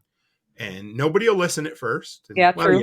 Maybe I had 80 people on my first podcast. 80, but yes, smart ass. But how many did you have on the second? 16. And then the third? Probably about 16. One of them was my mom. Yes. I always said, Mom, my mom was listening. My wife was listening. My kids were listening, and then they stopped. But we're all good. So, no. Yeah. Well, I didn't even have a mic. It's not this computer, but my other computer that was almost just like this one. I was recording into the room mic originally. Because it worked, right? Yeah. I mean, if you go back and listen to the audio, you're like, yep, that's her computer mic. You can hear in my videos, this is what I used. With an iPhone 10 at the time. You can barely hear me, and I look like a terrorist, but it doesn't matter. Doesn't matter. Well, the next one I am excited about. We've got some serious content. We got some heavy hitters coming up here now. So this may be someone else. Do you know Dave Jones, the NBC guy? No, I can't wait to hear him though. Well, when I first met him, I thought, maybe he was supposed to work for like NBC and he used to work for CBS. No. Yeah.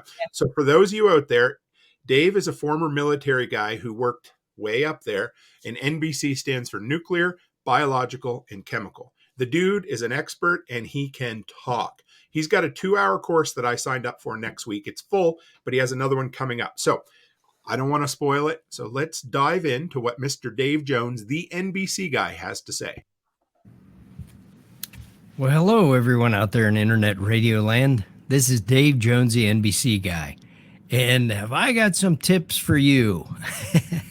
So Tim asked me to put this together, tips, prepper tips. And since I'm the NBC guy, and it seems to be very appropriate these days, I thought I'd put together some tips on chemical preparedness or hazmat, I give classes on nuclear, biological, and chemical warfare. You can Google me. I'm going to launch my first online training this month in February, and hopefully do one every month. And it's 3 hours long. It's everything you need to know. If you've ever seen me speak before anywhere, you'll know what the difference is, because this time I don't have to set a time limit and I can answer questions. So that's what I'm doing. And this, our first training is going to be next week on the 27th or 22nd of February. And I think it's very appropriate right now to talk about chemical spills, and hazmat protection. So here goes. In my presentation, I discuss a bunch of different things about chemical attacks and chemical spills. So, you have to ask yourself, because everybody has a limited amount of prepper dollars.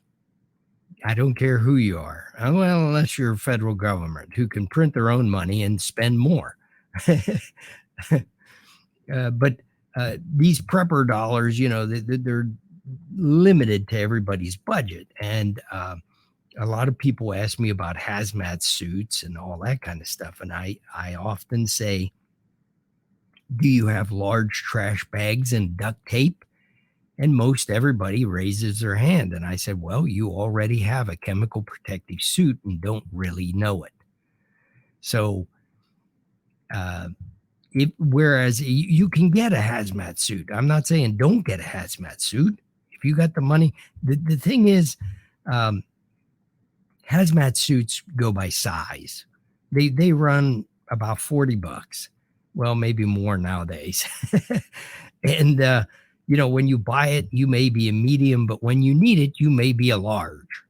So just know that there's limitations to hazmat suits. For some reason, they put an expiration date on there. I have never been able to figure that out. I think it's just designed to get you to buy more, So, and nylon gloves, neoprene gloves, Harbor Freight has them, for mechanics, and Costco, you can get 800 for about $20. I always have these on hand because they come in handy for processing game, changing oil in the car, keep your hands from getting messed up. And I keep quite a few on hand and rotate the stock. And then, you have to say, well, what about your feet? Well, plastic bags, you cover over your shoes, tape it shut, put the plastic bag inside, and the pant leg of your hazmat suit on the outside. So, and the same way with the gloves, you put the sleeve on the outside of the glove on the inside. So you have to tear the tape off. And if you have a painter's mask, remember this: something is better than nothing. Okay. So if you have a painter's mask, that's good. That's better than nothing. I've seen people make them out of pop bottles, the 2-liter pop bottles, soda bottles. Depends upon which part of the country you come from, pop or soda. And you can get videos and videos. Do you need a chemical protective mask? I don't know. That is up to you and your prepper dollars. Okay. Now I can say that Mira Safety is a very good protective mask company. They had a little bit of supply chain issues when the Russian invasion happened, because I think their masks are made in Belarus. But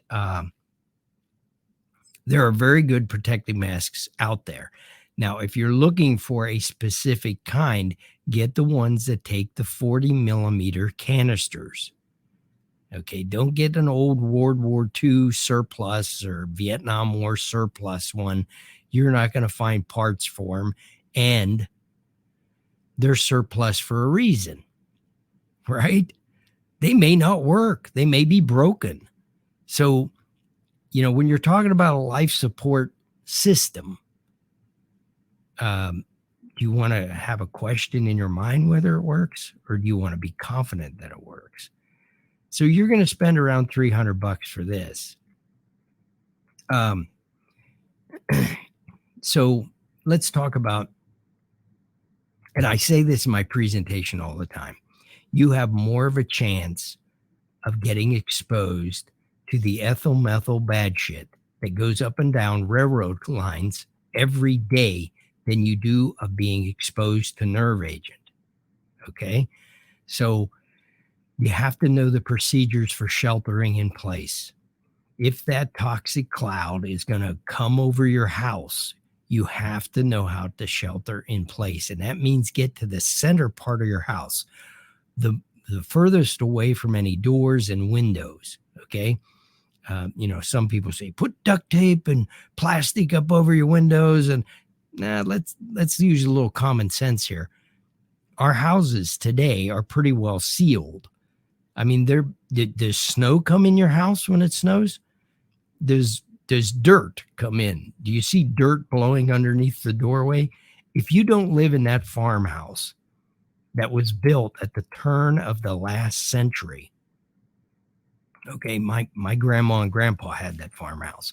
So that farmhouse, okay, where the wind blows and the curtain moves, you don't need duct tape and plastic up over your windows. You need to get it as far away from that as possible. Now, don't go in your basement because some chemicals are heavier than air, and don't go in your attic because some chemicals are lighter than air. Go into the ground floor and into the center part of your basement and stay there. Stay there for a long time. Take Monopoly with you. Take some power bars. If you're at work, have some power bars and bottled water in your file cabinet, because if you get called to shelter in place, you want to have water and something to eat because you're going to stay there a long time.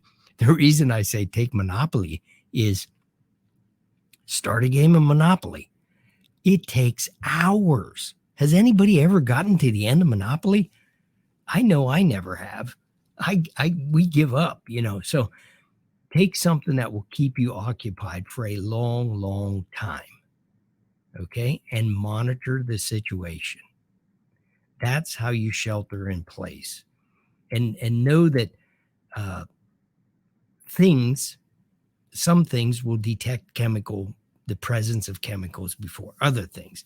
The reason they took canaries into coal mines is because as they were digging the coal, if they ran into a methane gas deposit, the canaries would fall over first, and then the miners would run.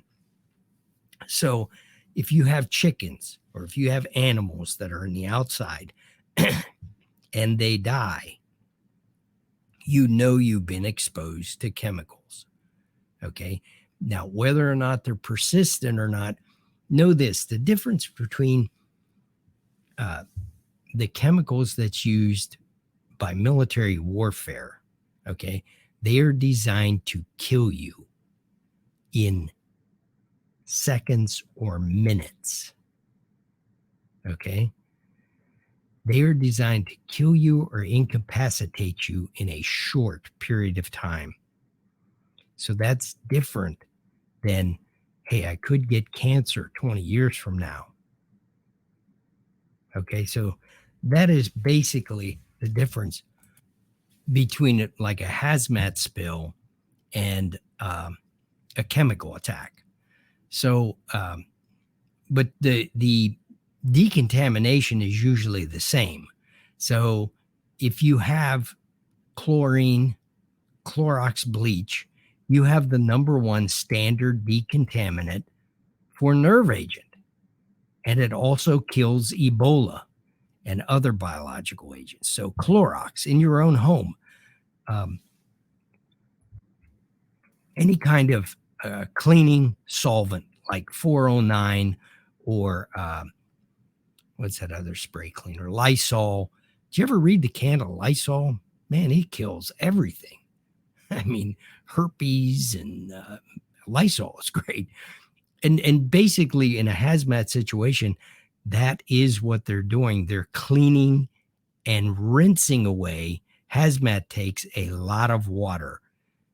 When I was part of Pennsylvania Emergency Management Agency, we monitored every kind of spill there was in the whole state of Pennsylvania. And the saying was, the solution to pollution is dilution. So you need a lot of water. Water is a great neutralizer. It neutralizes just about everything. And what you do is you dilute it down. Now some chemicals you don't want to put water on, and that's why they use that foam that you see a lot of times. But it depends upon the chemical that's spilled, and they'll know that. Now let's talk about the plume itself. So when it first happened, and someone did they did I don't know what they did, but it wasn't a chemical downwind hazard prediction. It wasn't. They drew a 200-mile radius around the spill in Ohio, which covered almost all of Maryland.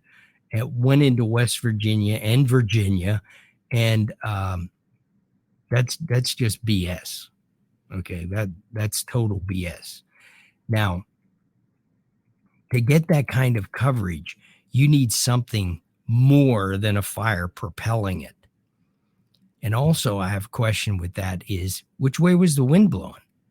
You mean that stuff didn't get carried by the wind? I mean, it had to go downwind some. All they did was draw a radius and 200 miles. Okay, now it is going to be bad in that area. 10 miles out, maybe even 20 miles out, it's going to be bad for contamination. The only way it's going to get outside that area is something carries it out like water. This chemical is very heavy, and water, the Ohio River can take it downstream, which is a problem because that's where we get a lot of our drinking water. Now, our drinking water does have a procedure, filtration, all that kind of stuff, but it depends upon how small the molecules are, whether they can filter it all out.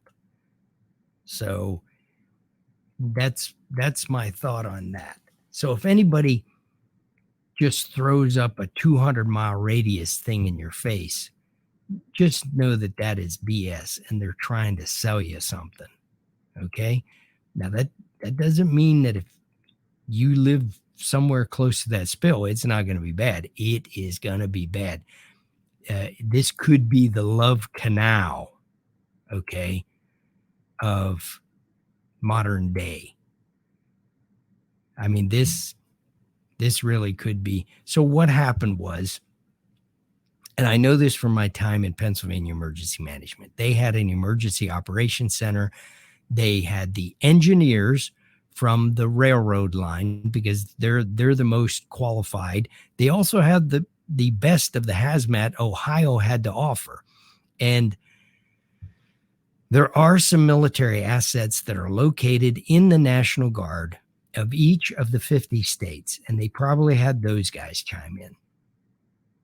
And between everybody, and most likely the engineers of the railroad line were pushing this, because to pump that stuff out of those broken containers and haul it away, okay, would have taken a long time. And from what I understand, it was already spilling. So the decision was to burn it, but that changed it into basically hydrochloric acid.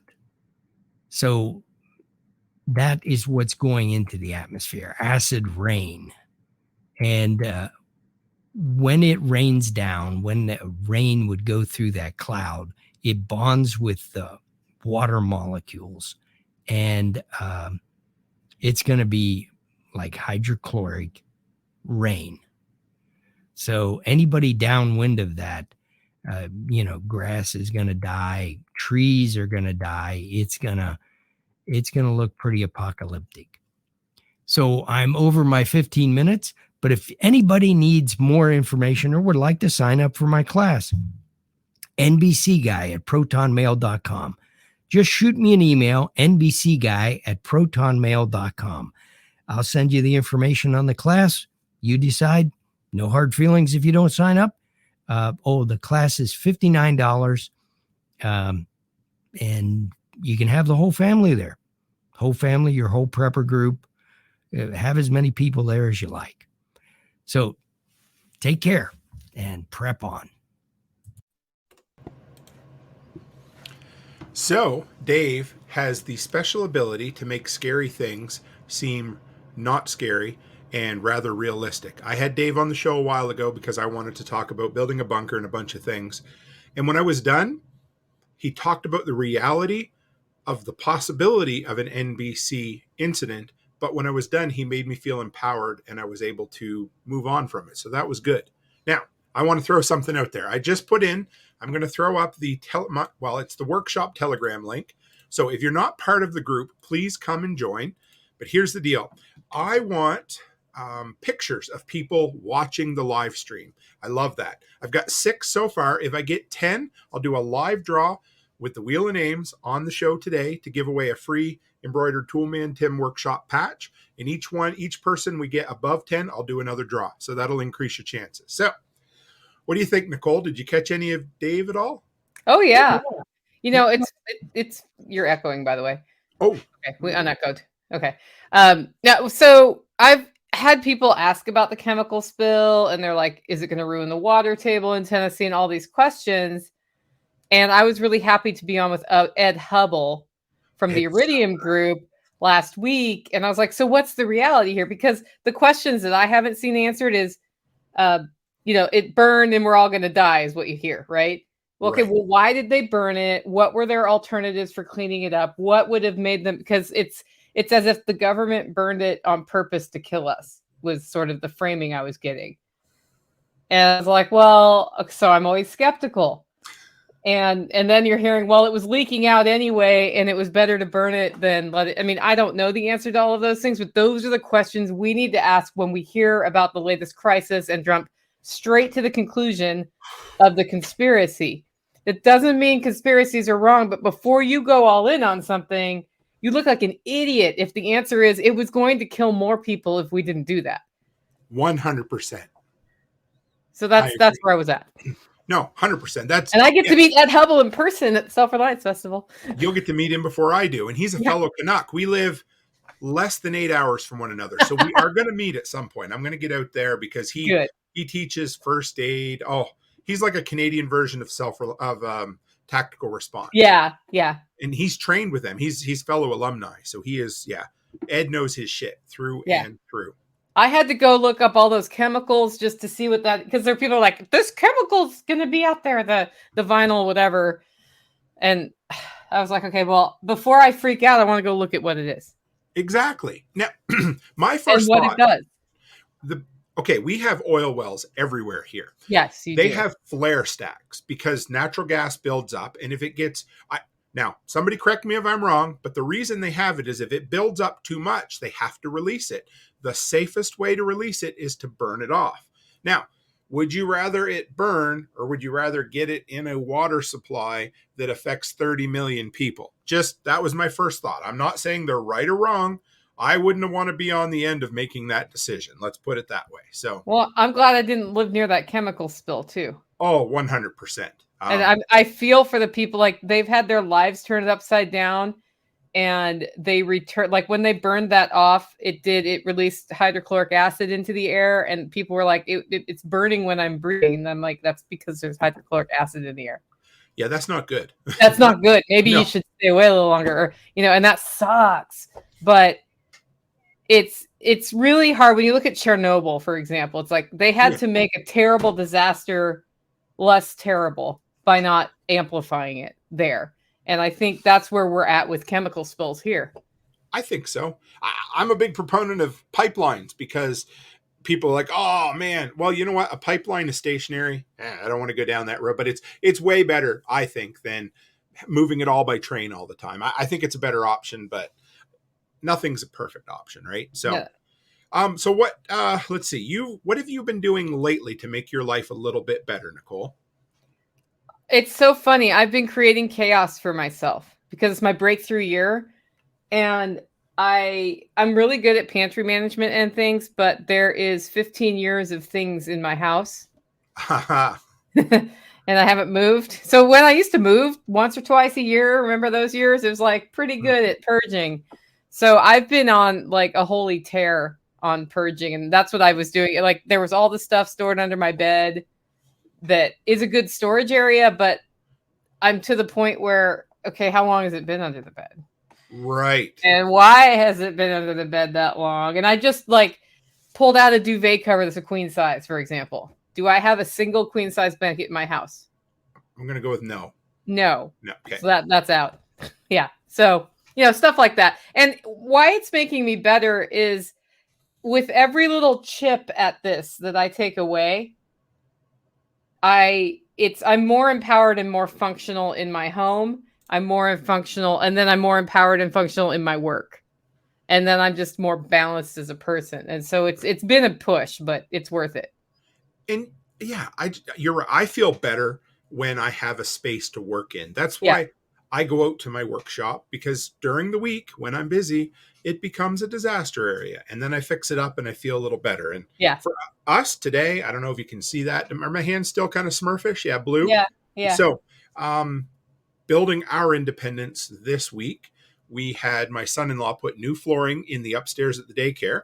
And I knew a guy who could paint. In other words, my wife knew a guy who was me. And so I painted the whole entranceway this weekend. So we are so close to having the renovations done there. And we talk about entrepreneurship all the time. But if there was one thing over the last 3 years that got people more freedom in their lives, period. Not even the last 3 years. If there's one thing you can do, start a side hustle or work toward some form of entrepreneurship in your life. Would you agree? Absolutely. Yes. And just decide what amount of time am I willing to invest in that every week. And if the answer is 1 hour, then figure out what you can do for 1 hour. Exactly. And if you can make the equivalent of 5 work hours in wages from that 1 hour for yourself, and you might think, I don't think that's no, it really is. It's totally possible. So just start, and you will be surprised, because 5 years ago, if you'd have told me that entrepreneurship was going to be the way of freedom, I might have heard it, but I might not have believed it right away. But I'm telling you, just do it and get it done. Well, it's scary, right? Because now you're responsible for your stability and your income. And that's scary, because if you have a time where it doesn't happen, that's on you too.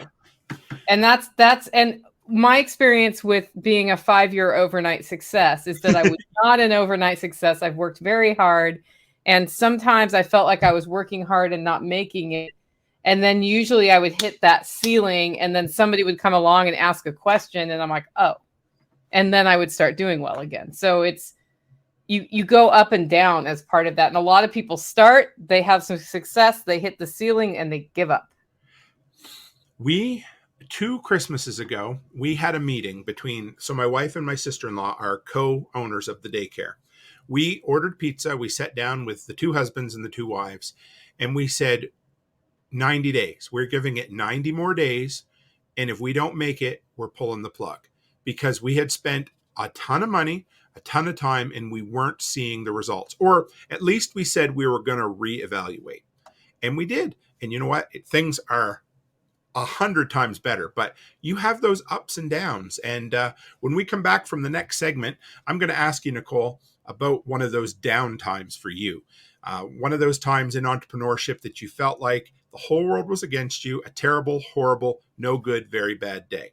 So with that, Let's bring on Nate and Erin of the Two Chicks Homestead. I love them. Hello, welcome to the Two Chicks Homestead podcast. We are the Two Chicks. Yay! Hi, I'm Nate. And I'm Erin, and we talk about homesteading and living on a small piece of land. All right, everyone. We want to throw a big thanks for Tim and Nicole for hosting this. Yep. This is our little segment that we're going to toss in there. Just kind of how we got started in homesteading. Yeah. So you listened to John Willis from SOE like years ago. Yeah. No, it was right around when I got my concealed carry license because I needed a gun belt. Yeah. And a buddy of mine sent me over to John Willis over at SOE, and I bought a belt, and I just started following his stuff. So, and then I kind of got fed up with the media over the years, and one night I'm watching one of his live streams, and he goes, "Hey, you guys should really be listening to this guy called Jack Spirko." And I remember looking over like, what the heck is a Spirko? So we went down that rabbit hole, and found Nicole, listened to her for a long time, went to one of the workshops, had a blast at the workshop. I think you and I got a ton of stuff out of that. Yeah.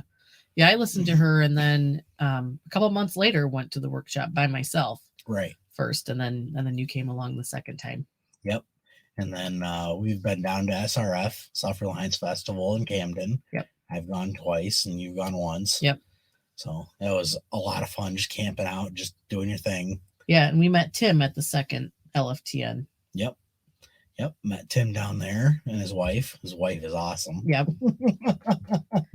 So Becky, if you're listening to this, big thumbs up. We can't wait to see you again.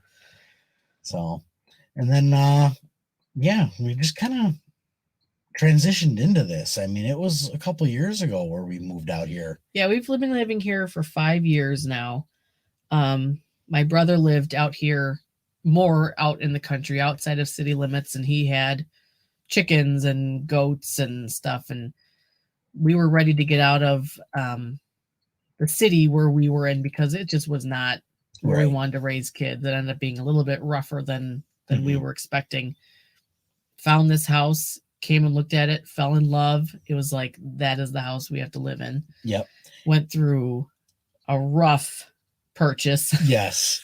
So we first saw this house, and we needed we're done living in the town we were in, and just on a whim we go, let's go look for a house. So we came out here, we put the offer in on this house, and we had 14 days to get our house on the market and sold. Yeah, we were not ready. And they didn't like that, but I mean, we ended up getting it, and within a few months I remember telling you, okay, I want to get chickens. Yep. And I'm like, what? What? You want chickens? I said, we're living in the country. We had to get chickens.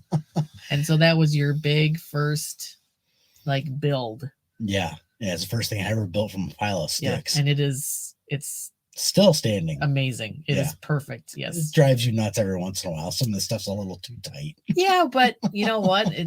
We've had excessive winds and snowstorms. We were right next to an 800-acre field, 400-acre field, and the winds just come right blasting at it, and it is not falling over, moved. falling apart. Yeah, I mean it took 4 years for any critters to get inside of it. Well, that's only because I left the door open. I know, but still, that's pretty good. So yeah, and then COVID hit, the human malware virus. Yeah. And you said, I think I'm ready to do some meat birds. Yeah. So we decided to go looking for a batch of meat birds. And lo and behold, we couldn't find any meat birds. So I went down the library of Jack Spirko at the Survival Podcast and go, what's the next best thing? And I find this thing on meat rabbits. I'm like, that'd be kind of fun. Have recurring food and a regenerative food, and it just keeps going and going and going and going. And hey, hon, let's get some rabbits. And it took me a long time because I still had that pet mentality of like fuzzy bunnies. Like I can't raise funny bunnies and then have them for dinner. Oh yeah. And it took a while. And then when I think it was just the panic set in of not being able to find the meat birds, birds and just hearing, even though you don't listen to the news, you still hear all the panic of going on of not being able to find meat in the grocery stores. And it's like, okay, I guess if you do it, it's all you. Yep. And it was all me. Yeah. But we found the meat birds in between. We were waiting for the trio of rabbits to get older. Yeah. Or old enough to breed. So we got our meat birds in, but we still had the rabbits. Yep. So we processed our first batch of meat birds and said, okay, this isn't too bad. A couple weeks later, we processed the rabbits. And yeah, that was a great meal because we had that meal on Yule. Yeah, for winter solstice, we had a meal of like everything was from our land. Yep. And that was one of the first dinners we had ever had. Yeah. Of something that I think we may have had a chicken, but I think the rabbits is different because they were born here. Yeah. And we never had to bring that actual meal. I mean, we obviously brought the breeders in. Right. But this was a baby born on our property. Yeah. Yeah. And honestly, the rabbits are the best little micro homestead animal you can get your hands on. Yeah. I think when we started doing the chickens and the rabbits, it was like we crossed a line, a good line of like, we are homesteading. Like this is like the ultimate goal to get past and really feel like we were doing something and not, millions of people have gardens and I don't know, this just felt like the real deal. Yeah. We've always had the big gardens, decent sized gardens, and we've honestly gotten bigger over the years. Yeah. I think our current gardens are 10 feet by 60 feet plus 4x8 over in the neighbor's plot that we use. So we have a lot of gardening space. We have, for our property. Our property is less than half an acre. Right. We do have shared 3 acres next door, but and we're lucky to be able to use that, but that's not plantable.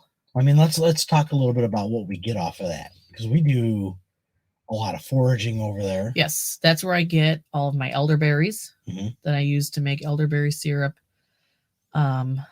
We've gotten puffballs, the puffball mushrooms, which we didn't this year. There really weren't any this year. Right. But in the past, we've dehydrated them and had soup, many times over the winter. Yeah, venison and puffball mushroom. Oh, man, it is delicious. And we just found for the first time last year were morels. Yep. We found over there. Yeah, a bunch of morels we've had off of there.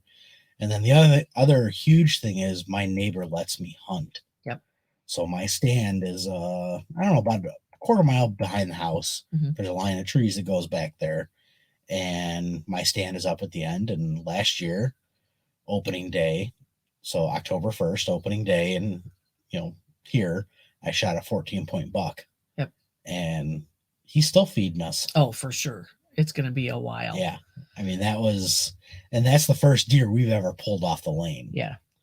So that was a big deal. Yeah. Yeah. That was a good meal. And that was a holy shit moment. Yeah. Cause I think the neighbor was like, yeah, sure. Whatever. You can go hunt there. Cause nothing ever happened. So yeah, by all means. Yeah. And then here you get that. And it's like, yep. And then, we do a little bit of trapping back there too, as well. I actually got my first coyote off of the lane, about a week ago. Got him. Yeah. Not going to do a whole much with him because he was pretty mangy, but maybe next one will be halfway decent where I can save the pellet. Yeah.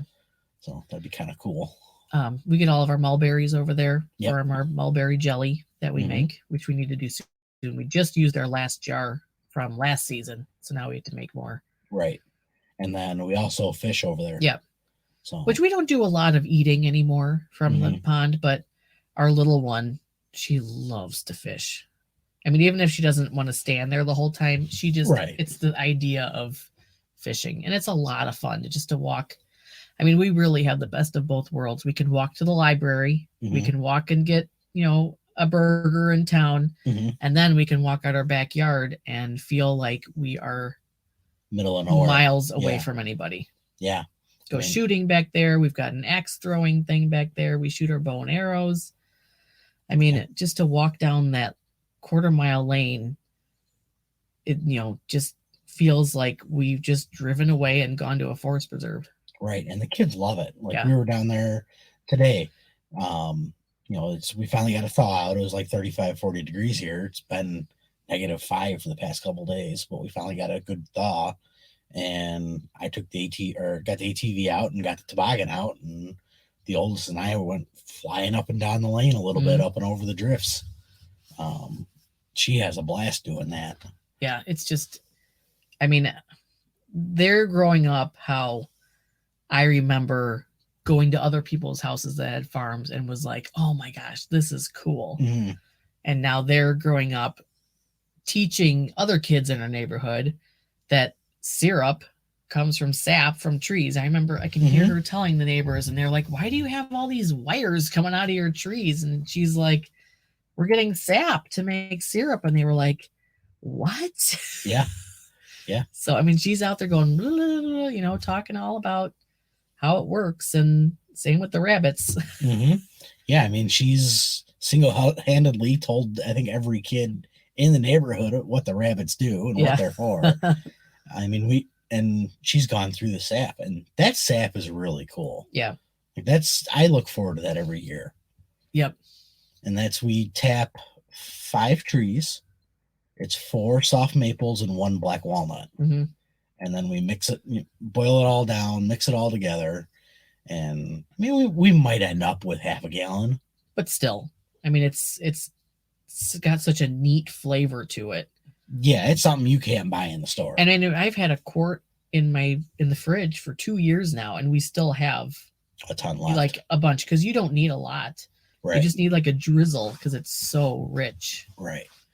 And then we've learned how to process hogs too. Yeah. We do that every year. We get one from the local farmer, and every once in a while we'll get a phone call from a local person and say, hey, I have a hog that needs to be processed. You want them? that hog was also a line that once we crossed. I remember her posting on Facebook saying, I think it was probably during COVID, wasn't it, when they couldn't find the locker room, that, hey, I've got hogs that they need to go. Who wants to process a hog? And I remember texting you going, ha ha, wouldn't this be funny to do this? And you're like, let's do it. And it was like, oh shoot, now I've done it. Well, and I've processed a deer before, so doing a hog is nothing. But still, it was a lot. Oh yeah, it was a lot of work. It was a lot of fucking work. And we screwed up, and we learned from it, and we've done 4 now. Yeah, 4. And I mean, every time we do it, we're more streamlined. And now, I mean, we've had people come over and learn and do it, even though we don't know what we're doing. Right. But still, that's almost kind of neat because you can see where someone started. Like, instead of coming over and being like, oh, I'm a professional, and being overwhelmed and not, being nervous and not being able to keep up, they're coming here and learning with us. Same with the chicken processing class. Yeah, that chicken processing class, we definitely crossed a good line with that. Yeah. From going to processing our own to selling a couple of seats and teaching a couple of local people how to process their own birds. Yeah. I mean, that was fun. Yeah, it was nerve-wracking, and it was scary, and it was definitely putting ourselves out there. But it worked. Yeah. Sold it. I mean, we paid for our chickens. Yeah. But the feed too, if I remember. Yeah. So we got all of our chickens for free. I mean, we can't complain about that. Yeah. So I mean, it's just it's neat finding something that you can teach someone else. And now they have this knowledge. They may not be able to teach someone else yet, but they've done it, and it's not as scary thinking about it. Right. Absolutely. And we'll probably have something coming up here with the rabbits. I think we're going to do rabbits in a couple of weeks. So we'll probably post in our local Facebook group and just say, hey, anybody want to swing by and learn? You can't take any with you because I only got 6 of them. Yeah. We don't have very many, but at least see if anybody wants to come check it out. Yeah. So that's kind of the thought process. Yeah. And we'll replenish the Etsy store with some rabbit feet. That's been fun. Yeah, and we've got our little project going with the deer hooves. Yep. So we'll see where that goes. Yeah, we just swap that batch over, so we'll see how that works out. Yeah. And then if you guys want to check out the Etsy store, we have usually some comfrey salve on there that we make here at the house. The beeswax is from a local farm. Yep. And then all the comfrey is grown here. And we have some that's freeze dried and some that's dehydrated. I think all the comfrey salve is from freeze dried comfrey. Okay. And that just kind of helps it keep much more of its stuff, nutrients and good stuff. I mean, it's amazing the difference with freeze drying the herbs and the leaves compared to dehydrating. Right. Yeah, it looks so cool. Yeah. So we usually have some of that on there. I think we got 50 or 60 tins. Yeah, we've got a lot going. And then we got a box full of patches underneath here that we had made from one of our friends in the so-called patch game that we came from. Yeah. It's a Velcro back morale patch. It's got our logo on it. That's on our Etsy store as well. And then we'll replace rabbit feet here in probably 3 weeks. No, probably like maybe. Yeah, it'll take a little bit for them to cure. Yeah, probably about 6 or 8 weeks, somewhere in that range. So. But yeah, we've got the 2 kids, the 2 girls that are the 2 chicks. Yep.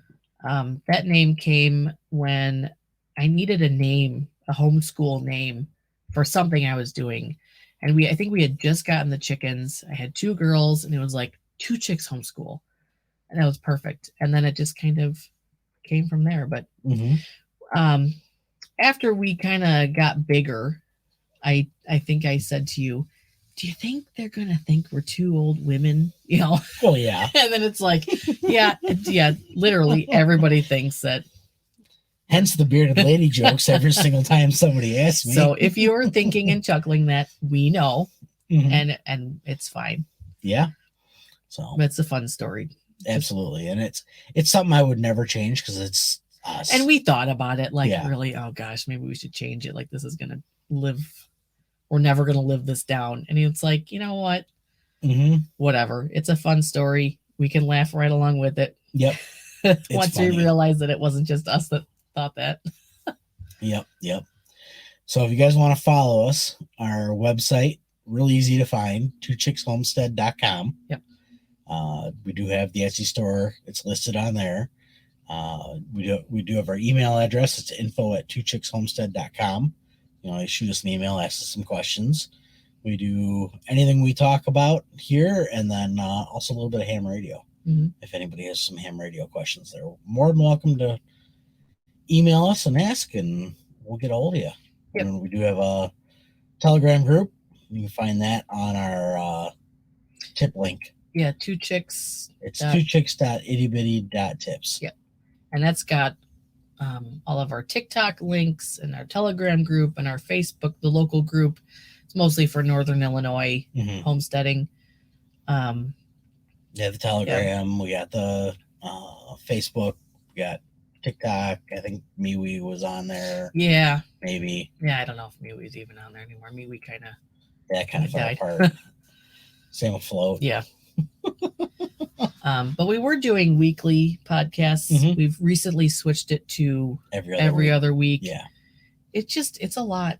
It got to be all of a sudden be a lot. And we wanted to enjoy it and not get to be where it's like, oh gosh, we have to do another one. Yeah. Like there just wasn't enough happening. Right. And as we get more content with the summer, because that always happens. Yeah. You know, we always have more stuff in the summer. We kind of just slow down and become hermits in the winter. Yep. So summer's right around the corner, so we'll jump on some more episodes and get some out for you guys. And we always appreciate the listeners. I'm always shocked when I sit there and look at the numbers. Yeah. And see what they are. Because you start to think like nobody's listening, and then you look and it's like, oh, they are. So, yeah, I think that's about what we got for today. We appreciate you guys listening, and we always love Tim and Nicole for all the stuff they have done. Yep. And because we wouldn't be here without them. Between the, John Willis, Jack Spirko, Nicole Sauce, Tim, Amy, Brian, we wouldn't be doing any of this stuff. So it's an amazing community to be part of. Absolutely. And I still blown away. Yep. So we will catch you guys later. All right. See you on the homestead where something is always growing, eating, or cooking.